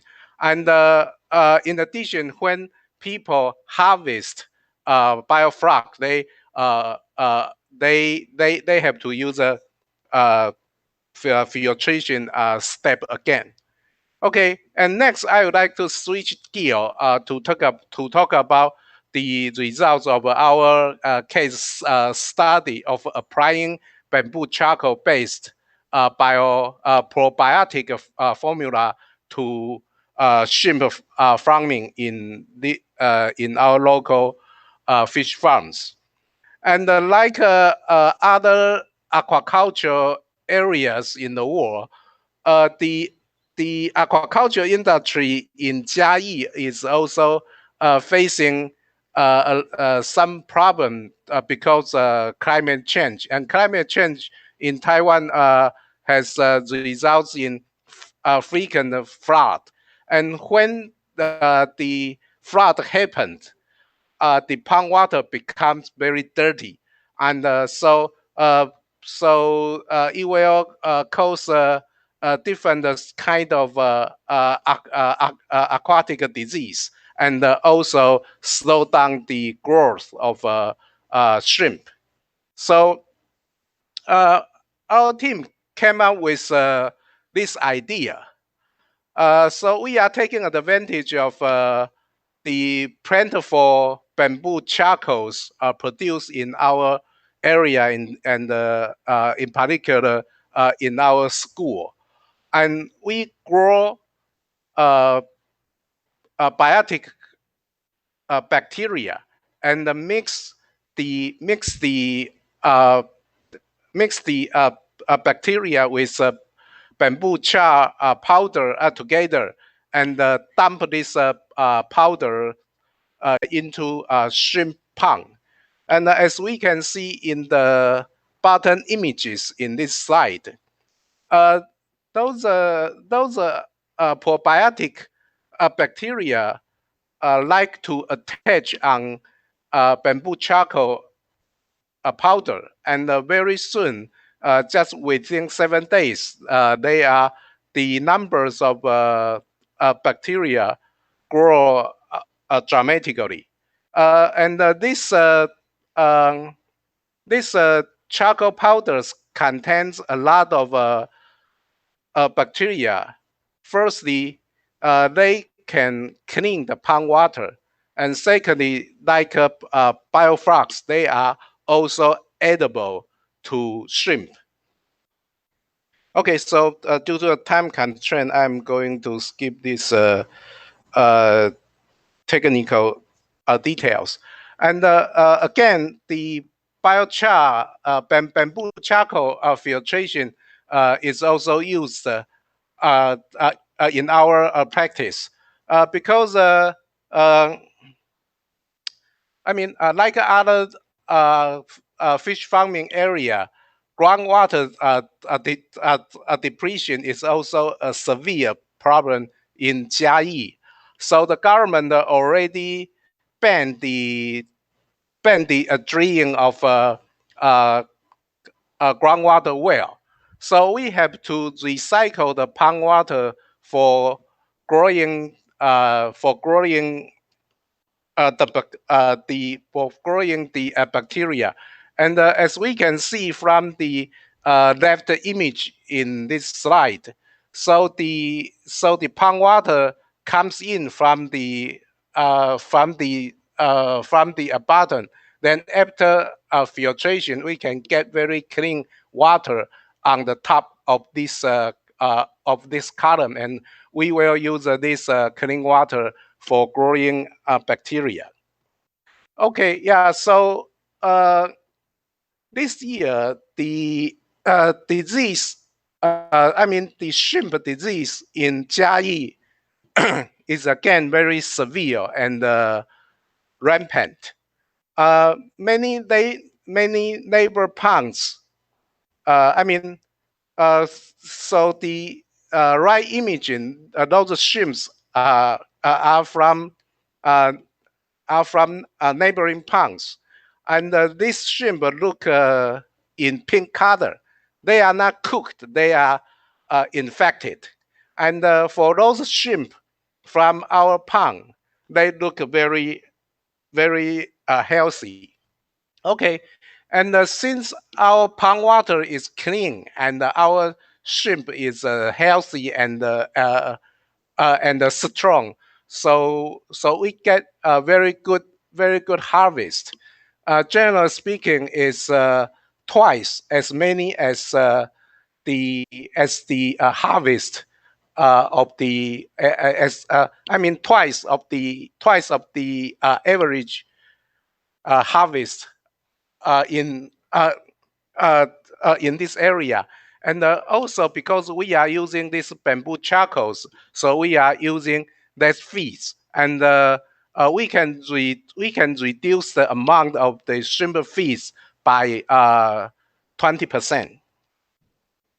Okay, so in conclusion, our formula is very useful to decrease harmful compounds in water and increase feed conversion ratio, and to eliminate pathogen from the water. So in addition to those impressive results I just show you, I would like to point out one more thing.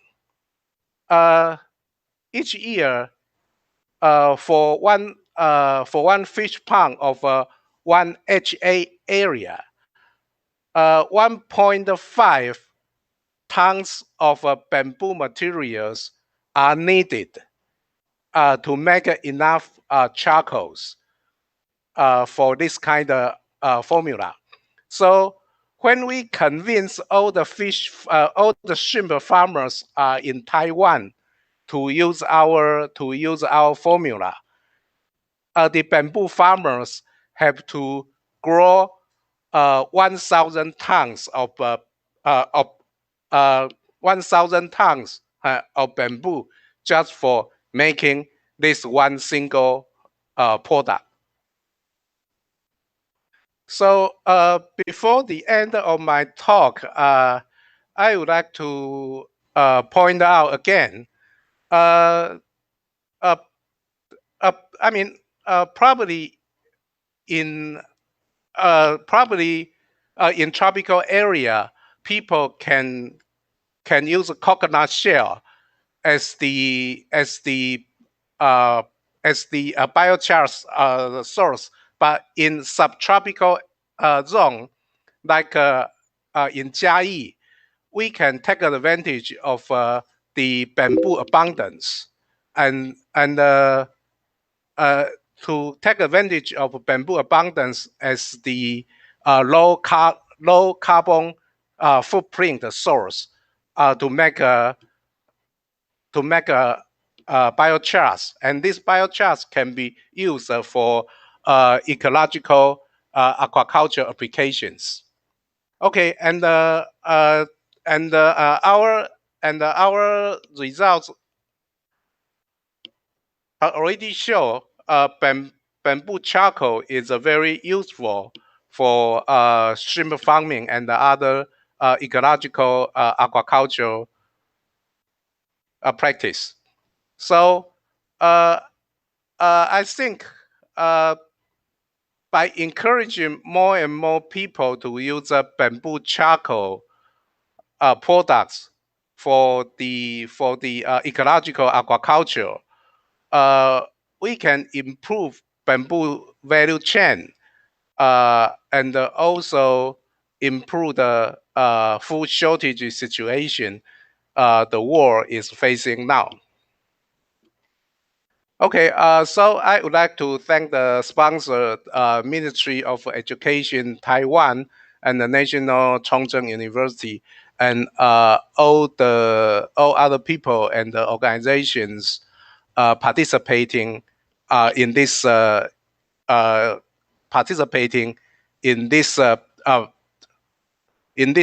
project. And more importantly, thank you for your attention. Thank you. That's the end of my talk.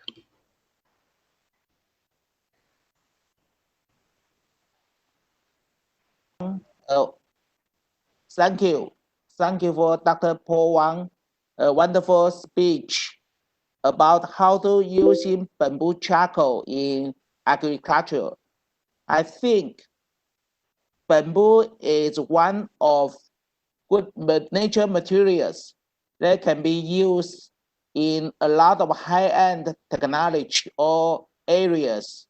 At National Zhongzheng University, we do a lot of research to try how to use bamboo or bamboo material in the high value area. This is one of the area which we are working on. And I have saw some of the participants looking for materials. I will link with the Paul Wang and let him to share some of his material to you. Next one, I would like invite Mr. Ripo Adihakari. I know Ripo is one of famous green architects and work in Nepal as a founder for the Abari, which is take care for the environment and for the green architectures. And he will share his talk about how to using the bamboo became the major industry in Nepal. Let us welcome for the report.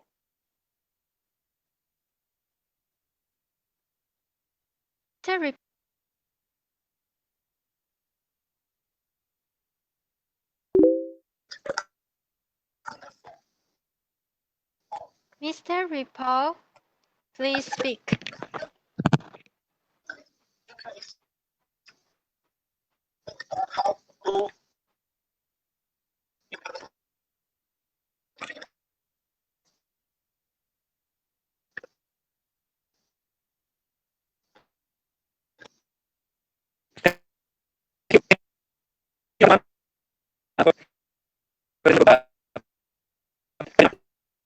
Very useful.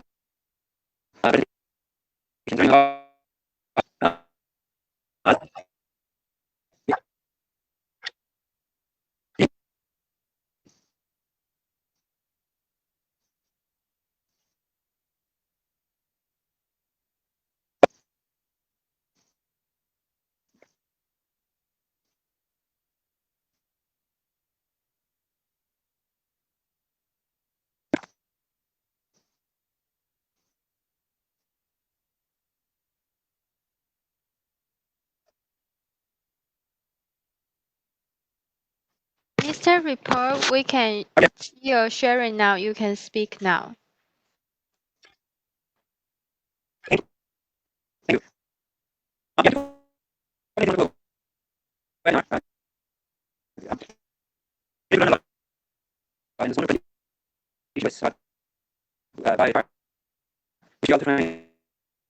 in Nepal.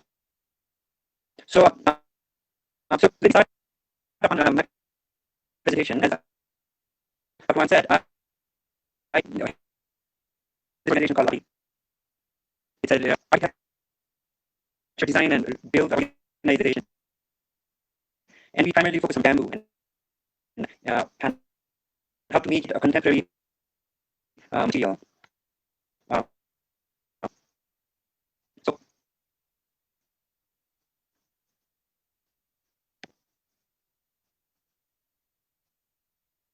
so yeah, my name is Nirpal Adhikari. So I am from just to give you some text.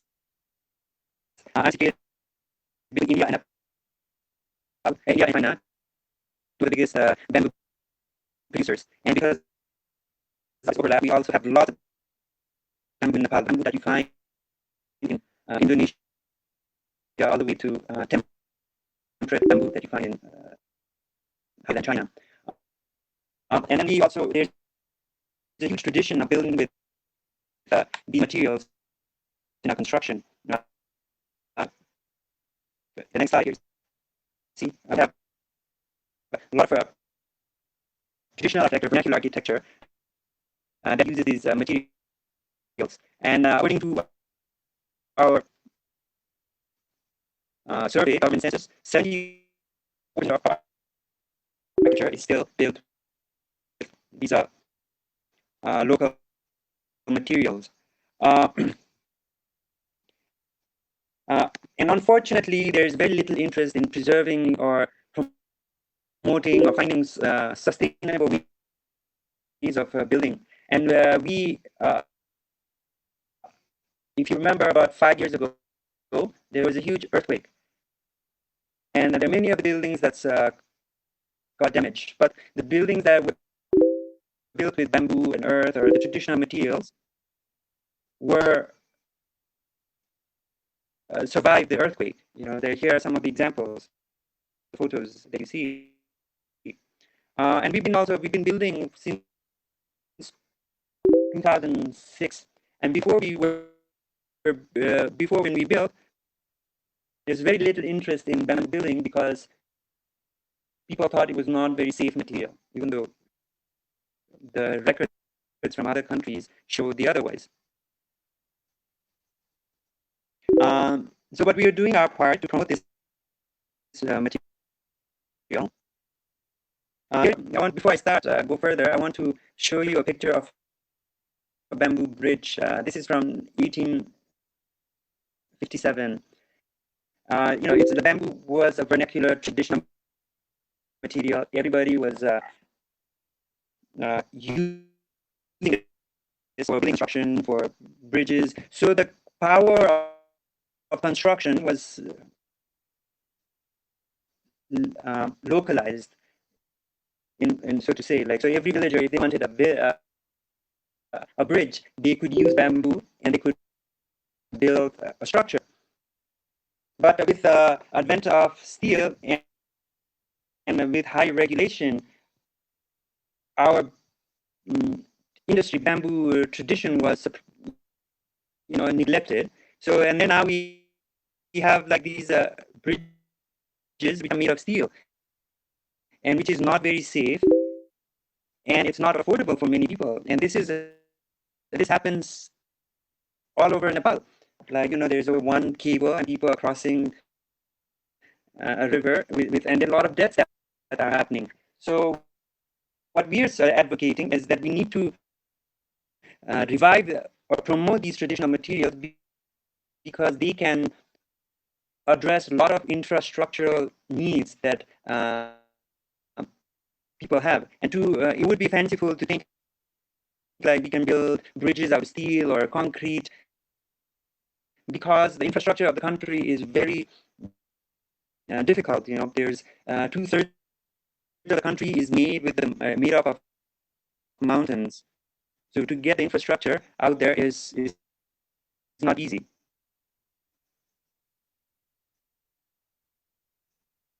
And here's I show in the next slide like the amount in the whole of country. There's only 17% cement penetration. So most of the buildings are made with bamboo, earth, wood, and other traditional materials. In 2015 earthquake, it showed even concrete buildings like the ones you saw here is collapsed. So it's not like the concrete is a better example. In a region bordering Tibet, there was a huge earthquake, and most of the buildings there in the city was built with concrete, and they all collapsed, as you can see in the picture. So what we are trying to do is create a supply chain where where bamboo becomes a mainstream material, and so it becomes accepted. So we are working in a very small private scale. We don't have big industries like China, Taiwan, or India. It's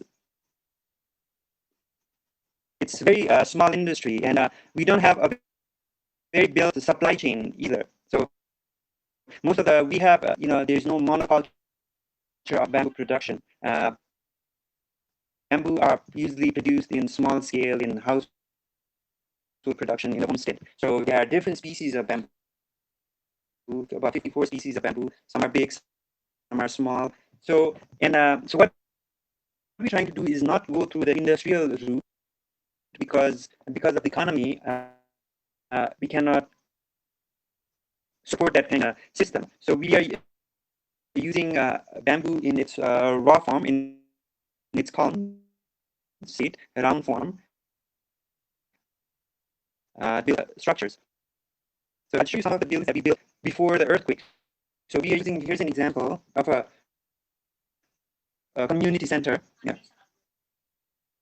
So this uses a round bamboo, and it's we treat it using a high pressure treatment, using boron and borax, and we've developed certain joints so then you can build these structures. So these are some of the buildings we did before the earthquake and we survived the earthquake. The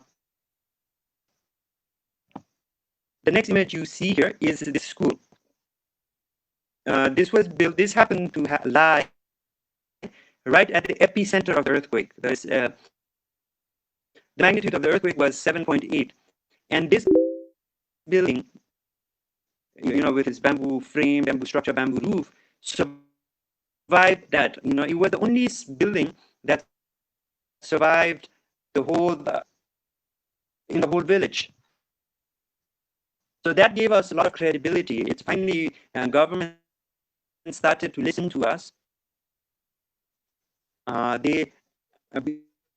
Because it was a proof of concept. It was proof that using local materials, you can build schools, you can build community centers that are earthquake friendly, that are environment friendly, and that is also affordable. So what we did after that is we did a design of a 2-room classrooms, which can be replicated throughout the country. So this is a modular design, which you put like 2 of them, and according to the landscape in different permutation, you can increase. And this was built with bamboo and earth, the walls. And this was probably the first time in the region where earth and bamboo is recognized by the government and is approved by the government. So here is a interior of the classroom layout. We put very thick walls because the climate here can get very extreme. So with these thick walls, it provides thermal mass, and then we have insulated bamboo insulated roof, bamboo truss. So if there's an earthquake, it works as spring. So it can twist and come back to shape. And then we're using non-toxic paint and all the materials that are locally sourced. None of the materials come from more than, say, 100 kilometers. Everything is like, so this was a new effort to build schools. And then we did, and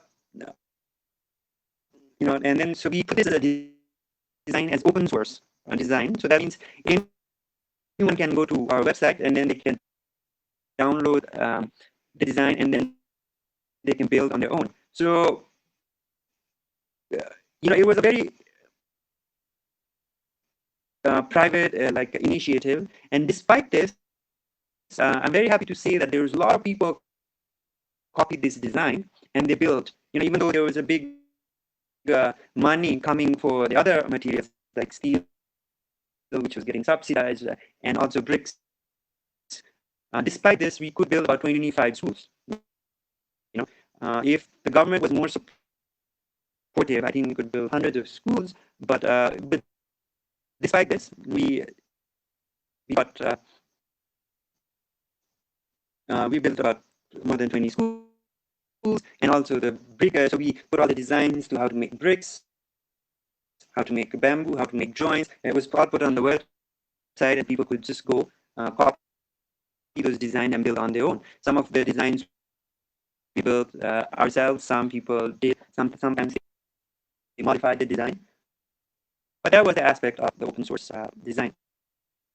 And here are some of the examples of built classroom.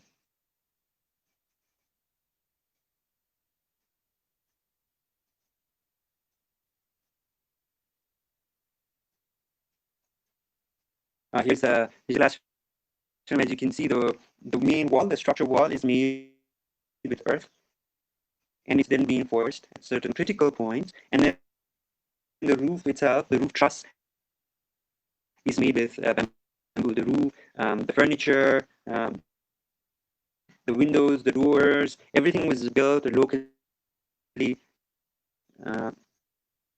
using bamboo.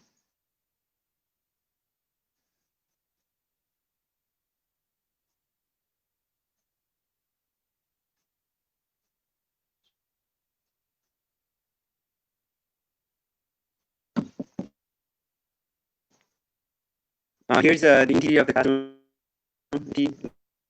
like bamboo. And so you see all these black axes. These are metal joints. So it was easy. So you could take this bamboo, treated bamboo, they come like treated, and then you cut them into pieces, and then you have this metal joints which you can connect, and that creates a lot of tension to hold this structure. We did a lot of tests of this building, of this joint, in a local university, and one joint was able to take up to 3 tons of load, which is much more than what we need. And the furniture that you see is also bamboo, so which you can stack on top. You can join them together, and then the tabletop is made with a whiteboard, so kids can draw on it. So a very successful model. And what I can say is that this gave a lot of credibility into the material. Before the earthquake, bamboo was considered to be in the fringes. Not many people were interested. And then we did. If you look at the analysis, of the financial analysis of this, only 11% of the materials come from outside, from India or China or other countries, and 89% of the budget is local budget. 54% goes in the material and 35% on the labor. And I call them like good cost, because all these costs, even like no matter what the cost is, it is staying with the community. Community is making profit. It's not some third party or organizations that are doing it. And similarly, we did like small houses like this, very affordable, like beautiful houses too, like that. People, Nepal is a very tourist intensive country. So a lot of tourists come here, and these houses like have one room dedicated as homestay, where so they can come and make extra money. You know? And after the earthquake, one of the biggest achievement, as I said, was a proof of concept and acceptability. So here you see, this is a library that we did in Kathmandu. So this is a public library built with bamboo, earth, and it's built right in the center of Kathmandu. So it was like a big vindication of our philosophy. You know, that like you can build a modern house, modern structure that will meet all the regulations, that is earthquake friendly, you know, and that can serve a modern function. So we built this library. Here's more photos. This is from the outside. It's a 2-story building. It's a huge hall, you know. And we won. We were shortlisted. We are the finalists of the Global Emerging Architect Award for our buildings. So our focus is more in making public spaces. It's another school that we just finished. It's a 2-story earth and bamboo school. You know, it's this lies in a very hot and temperate, extreme weather conditions. We don't have any built-in air conditioning. You know, it's the whole temperature regulates. We did a test, and inside temperature doesn't go beyond. It stays between 22 to 26 degrees. So here's another view of the school. Like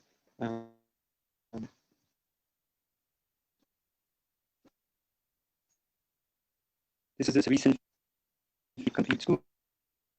So here you see we have a second floor made of bamboo, which is very lightweight, and it also works structurally because this works to reinforce the first building. You know, the second floor works as a diaphragm to hold the first building together.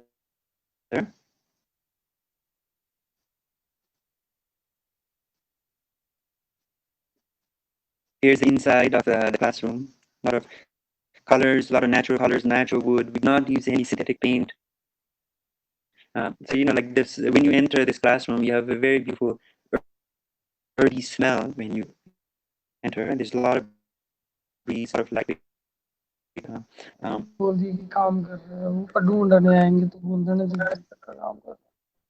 yeah. So here's a other structure, and so another. So as I said, we are like, you know, we're not just building, but we're creating a supply chain. We have a lot of we have about 200 artisans in our watershed, so they who are engaged in this enterprise, and we're building like we're looking for different ways to incorporate them, like make new products that have modern value. So here's a bamboo bicycle that we use, which is an electric bamboo bicycle. You can see. So yeah, I think we're short on time. So this one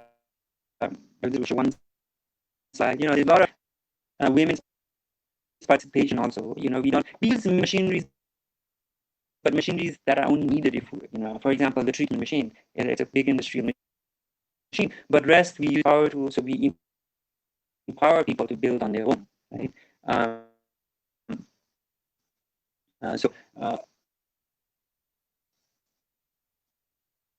So I'd like to end with this slide here. What I did interested. So what we want to recap, saying like, yeah, we want to build a supply chain where farmers are engaged in the process along with the artisans to create a product that have local market. Thank you.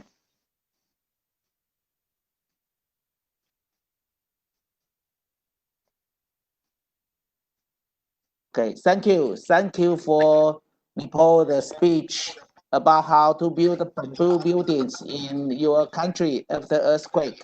It's a wonderful job. The next speech, we'd like to invite Amba Jamia from Netherlands.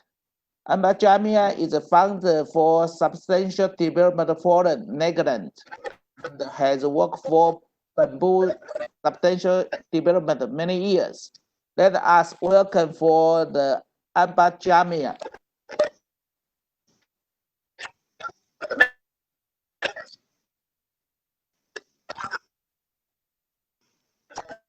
Thank you very much, Dr. Jack.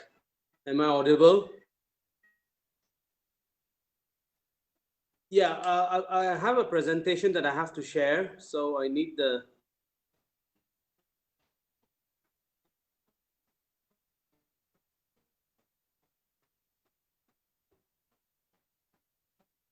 Hello.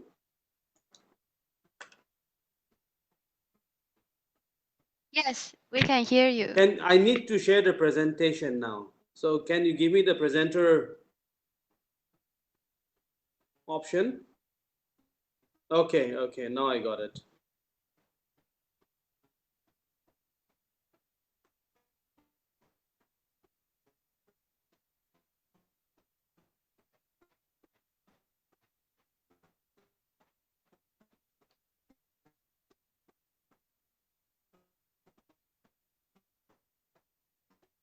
Can you see this?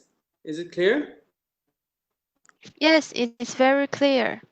Okay, thank you. So the presentation today, basically, I will not be really speaking as a bamboo person, or much has been said about the bamboos that has been discussed. We've heard about technologies, we've heard about different types of approaches and innovations. So I will not get into that, but a different perspective with regards to having worked with where I'm representing today is the Integrated Mountain Initiative, an initiative where we work with uh, 12 Indian mountain states and where we engage with mountain people with regards to different issues. So I'll be speaking in a way reflecting their points of views and their opinions.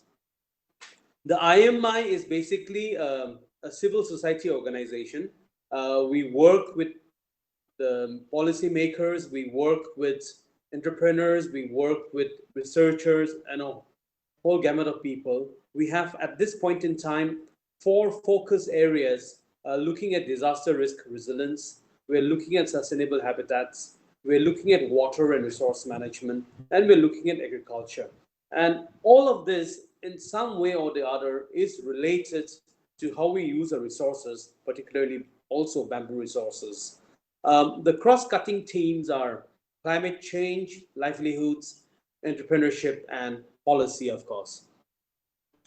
Now, quickly narrowing down to my region, the Northeast, if you look at it, many of you may be aware of it, some of you may not be aware, and therefore just this one slide to make it a little perspective for you. The Northeast of India is basically a geographical region which spans to about 8% of the total geographical area of India. And within that 8%, we have 20 species of bamboos, 41 of which are endemic. And not only that, 66% of the total bamboo stock of India. And that is how rich this region is with regards to our bamboo resources. But besides that, which is often what most institutions and most entrepreneurs talk about when we talk about bamboo, is that there is a very strong, not only the resource base, but a skills base and a knowledge base in the region. Um, the strong bamboo culture, and this is something that we need to really engage with, get into, and make sure that we are not making a disconnect. Now, if I bring you to this slide, you will see how people on the left side are engaged on an everyday basis, whether it's in their farms or at their homes or everyday activities. It's a part of their lives, whether it's communication centers, or even on the top right, on the top left corner, the little green hut that you see, that is actually a quarantine center built for COVID-19 at today's situation, and how people are making use of all these resources to do best what they can. And this is something that is really needs to be looked into more closely, because in the process, while we do have wonderful interventions and we do have wonderful technologies, and we focus a lot on how to make business enterprises, which is very important and needs to be supported, we need to ensure that the knowledge created, the technologies available to the industries also comes down to the last mile. If you look at the huts at the bottom, on one side is the Kongyak Naga house, everyday living house structure, and on the other side is a typical gazebo that you see in parks, which has been treated so well, has had a lot of design interventions, and it stands out very different from the everyday hut that a person uses in the communities. The thing is, the community members are always reached out to when we want them to be engaged in the bamboo sector business as laborers, as growers, as providers of raw material, and at times even as artisans. The, the other sad part is, despite all that engagement, despite all that connects that we make, many a times the technologies that is available, the knowledge that is available is not transferred to them. Rather, we are taking it one way, but we are not transferring back to them in many ways. And this is something that as a talk today, I thought I would focus a little bit more on this. There therefore is a very big gap, a chasm, if I may say so. Traditionally, if you look at the way traditional societies manage their resources, they have land use management systems, they have resource management systems, and all of this are managed at a landscape level. They're not looking at it from a bamboo grove management perspective or a forestry management perspective. They're looking at it from a large perspective in terms of watershed management, in terms of land use for agriculture, for bamboo groves, for natural forests, and so on and so forth. This is something that we must look into very strongly, even as we plan scientific bamboo management aspects. The other thing is the knowledge management and use of how communities are using the management skills, what knowledge skills that they have, and how do they use this knowledge to choose species and to select um, the growth and management and planting seasons. It's really intriguing the way the cycle of a moon becomes so important with regards to how good or bad their harvest is. And these are issues that should and must be looked into. The other thing is the integrated functional skills, practices, and value systems. So the skills that the communities have is integrated very strongly to everyday usage, functionary skills, and practical purposes they have. And more importantly, it is not disengaged from their culture and from their value systems. And this is something which we have to ensure that stays strong, because it is these people, it is their culture and their value systems which has ensured that, for example, in the Northeast, whatever we have today is because of this value system. And if we disengage the people and the products and the bamboos from this and look at it only as an industrial product, we could be ending up in trouble.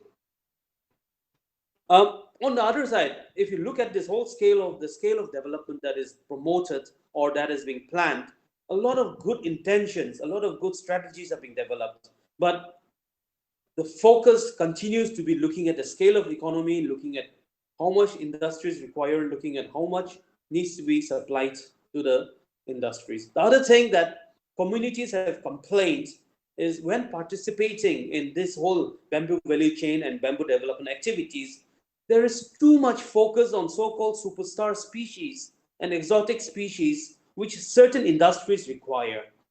In the process, a lot of locally relevant species are getting left out. A lot of locally relevant species are not getting the research attention or the development R&D attention that is required. And I think this is something that must be looked into, because This, at the end of the day, is where the entire comprehensive management of bamboo resources needs to be looked into. Quality, quantity, and profits seems to be the push and pull for the industry, but we need to look back and think, are we doing enough for people and planet also in this regard? I'm going a little fast because we are a little short on time, and I want to make sure that I don't miss out on the things that we want to see. So if you look at it, sustainability of the industry, sustainability of what we are doing really, really matters. But so does social capital and bamboo culture. And we have to ensure that this connect is not left as it is. I've said it earlier, I'm just repeating it. Research, innovation, and skill development must benefit communities living with bamboos. It has to trickle down to them. All research has to build upon the knowledge base that exists.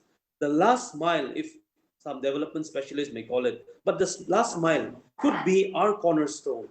We have to nurture it. This is the resource bank from where we will get the bamboo resources. This is a resource bank from where we will get the skilled artisans. This is a resource bank from where we will get the knowledge that, if once lost, might not be able to recall. So this is something we really need to work in hand, even as we develop our industries, even as we develop so many other academic research in universities.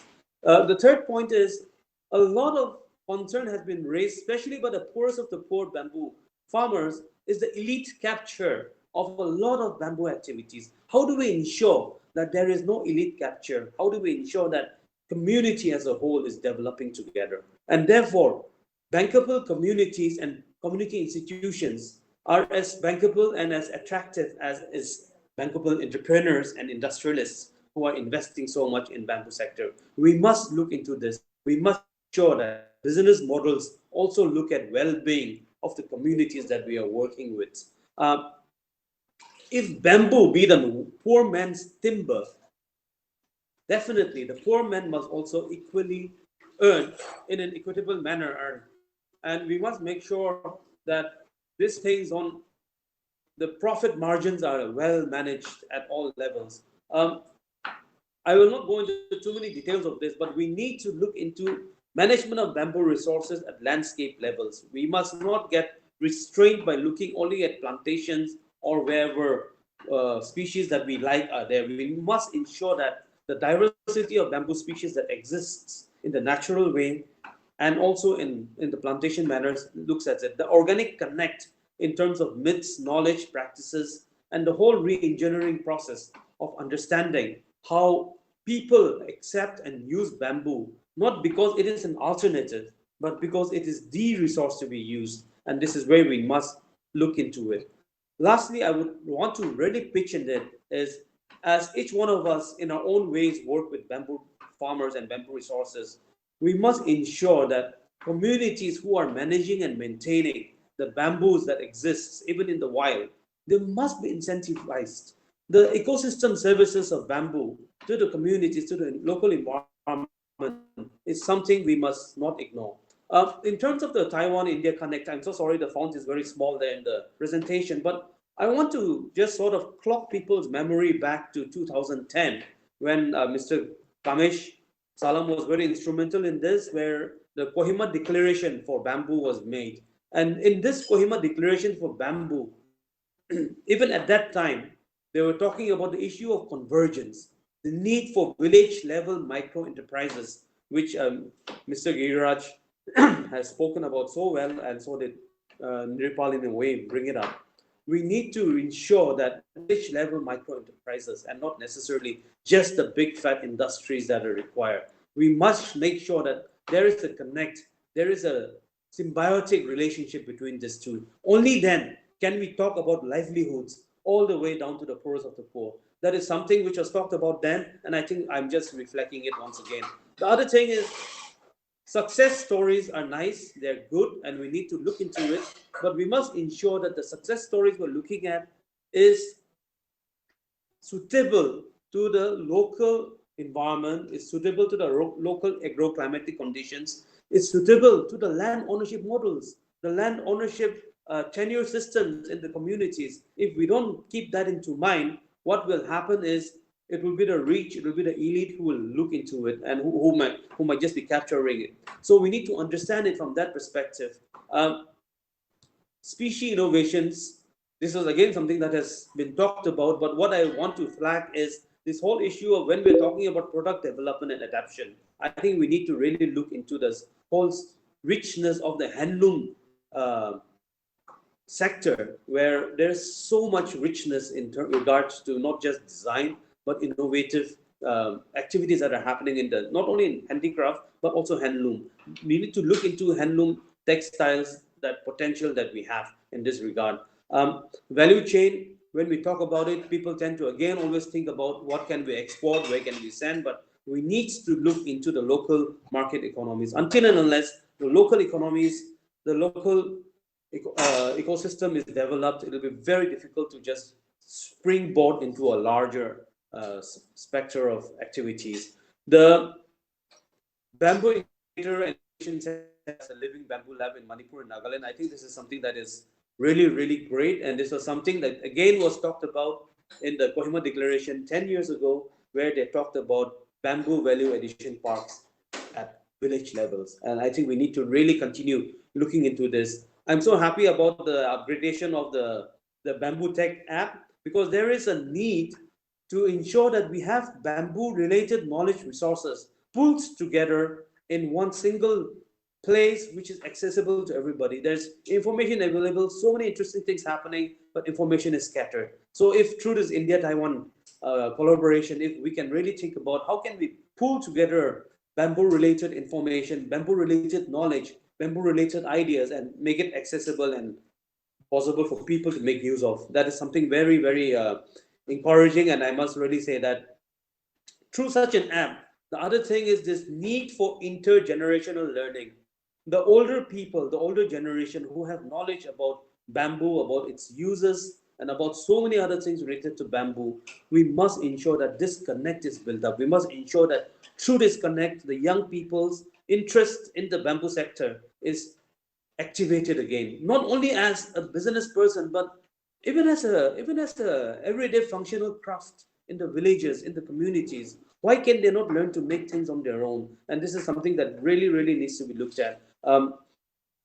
Collaboration and technology development is something which has been talked about. I will not talk about, but at the end of the day, what I really want to be talking about is bamboo was the material once upon a time, before, even before plastics came. Now we are talking about bamboo as an alternative to the plastics, but no, I think we need to keep saying that bamboo is not an alternative. It is it and must be the natural choice. So with all that, I thank you all very much.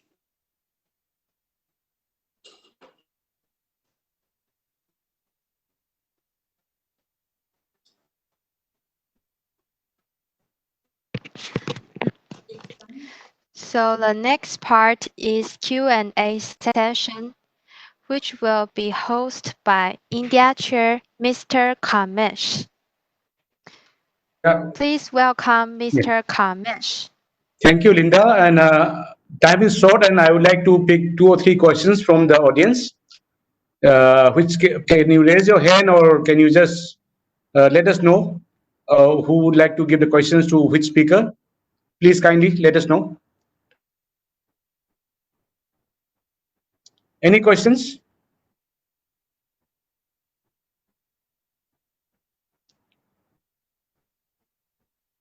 Do you have any questions?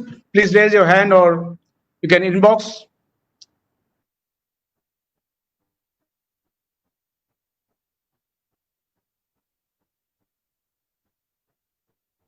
I think there is no question now. So someone is asking about what is the future of research need for bamboo. So can anyone answer on these issues?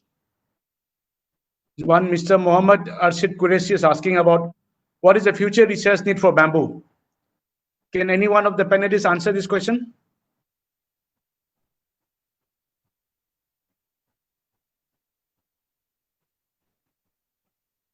Anyone?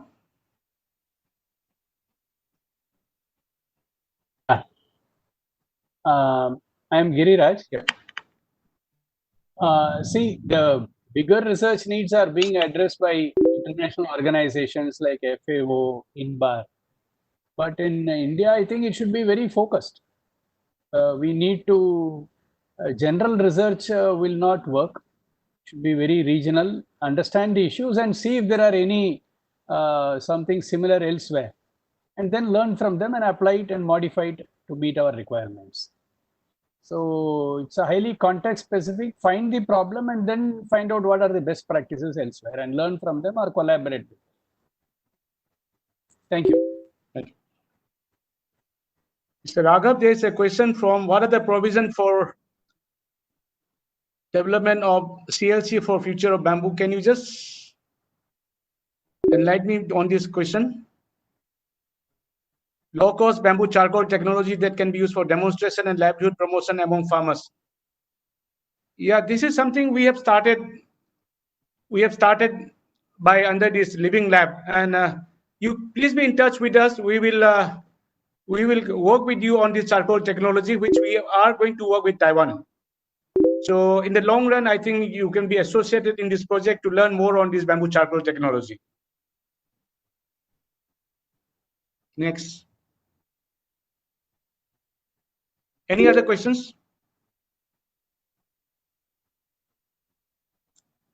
I hand over to Jack, if he has, Mr. Jack, Dr. Jack.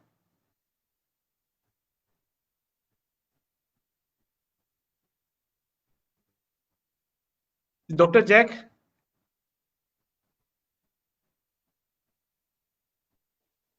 Yes. Yeah. Yeah, you can conclude now. I think there's not much question. And from your side, if you can conclude. Okay. Thank you for all to participate the wonderful event. And in the final part, I would like to share some of the slides which I'm working on for this bamboo project. 这个怎么去分享？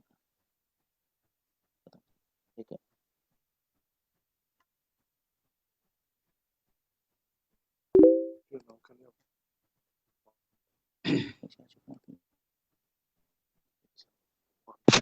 Okay, please, Dr. Check, share your screen with us.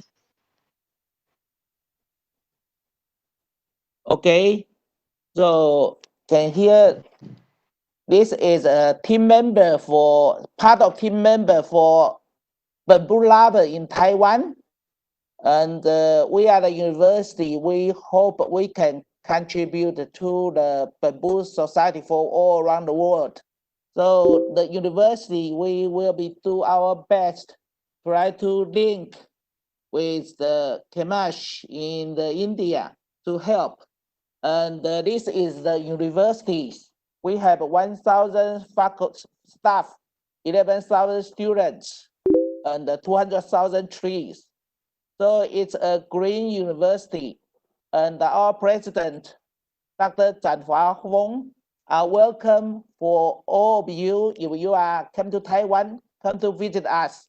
You will see the bamboo machinery, bamboo charcoal machinery, bamboo biotech, and the bamboo for the local villages, for smart villages. So it's one of the place, and we think university is like a house for our society. And we welcome for all of you to come into join our USR project, which will be, the beginning will be the bamboo Bentech apps and the digital museum and some of charcoal machinery project. And the project will come on step by step.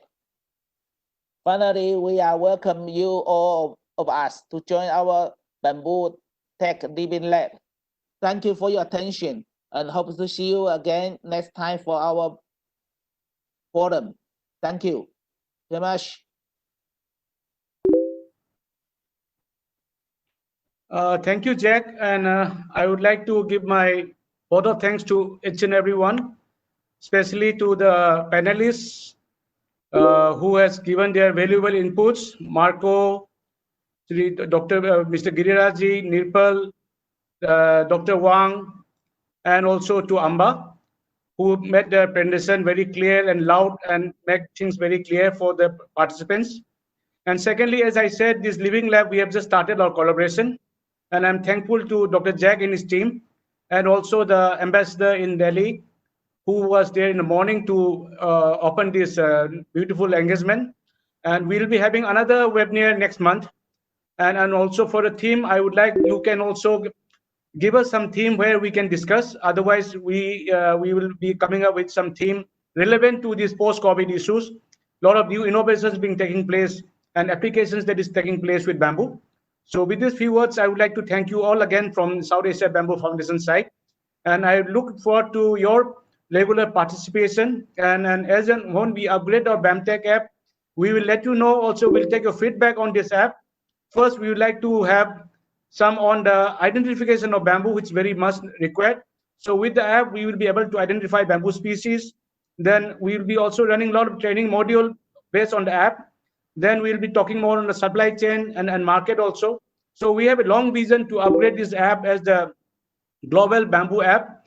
Already there has been request from to translate into French and Spanish as well. So we are looking this to be a global app, not only India or South Asia, for the global bamboo community to use. So we look forward for more interaction, more feedback, more suggestions, how we can make our technology much easier, much more handy, and we can promote the sustainable development goals of bamboo. Thank you so much again from my side. And Dr. Jack, if you'd like to give your word of thanks.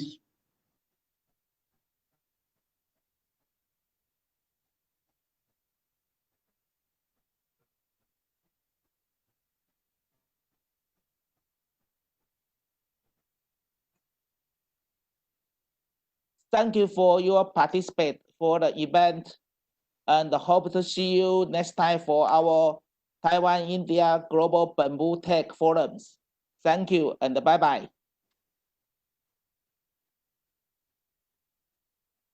Linda 结束了吧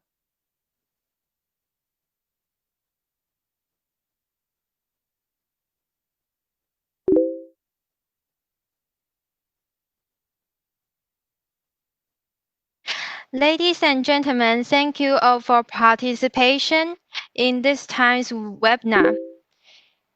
And next time in August or September, welcome everyone to register and join us again. Thank you very much.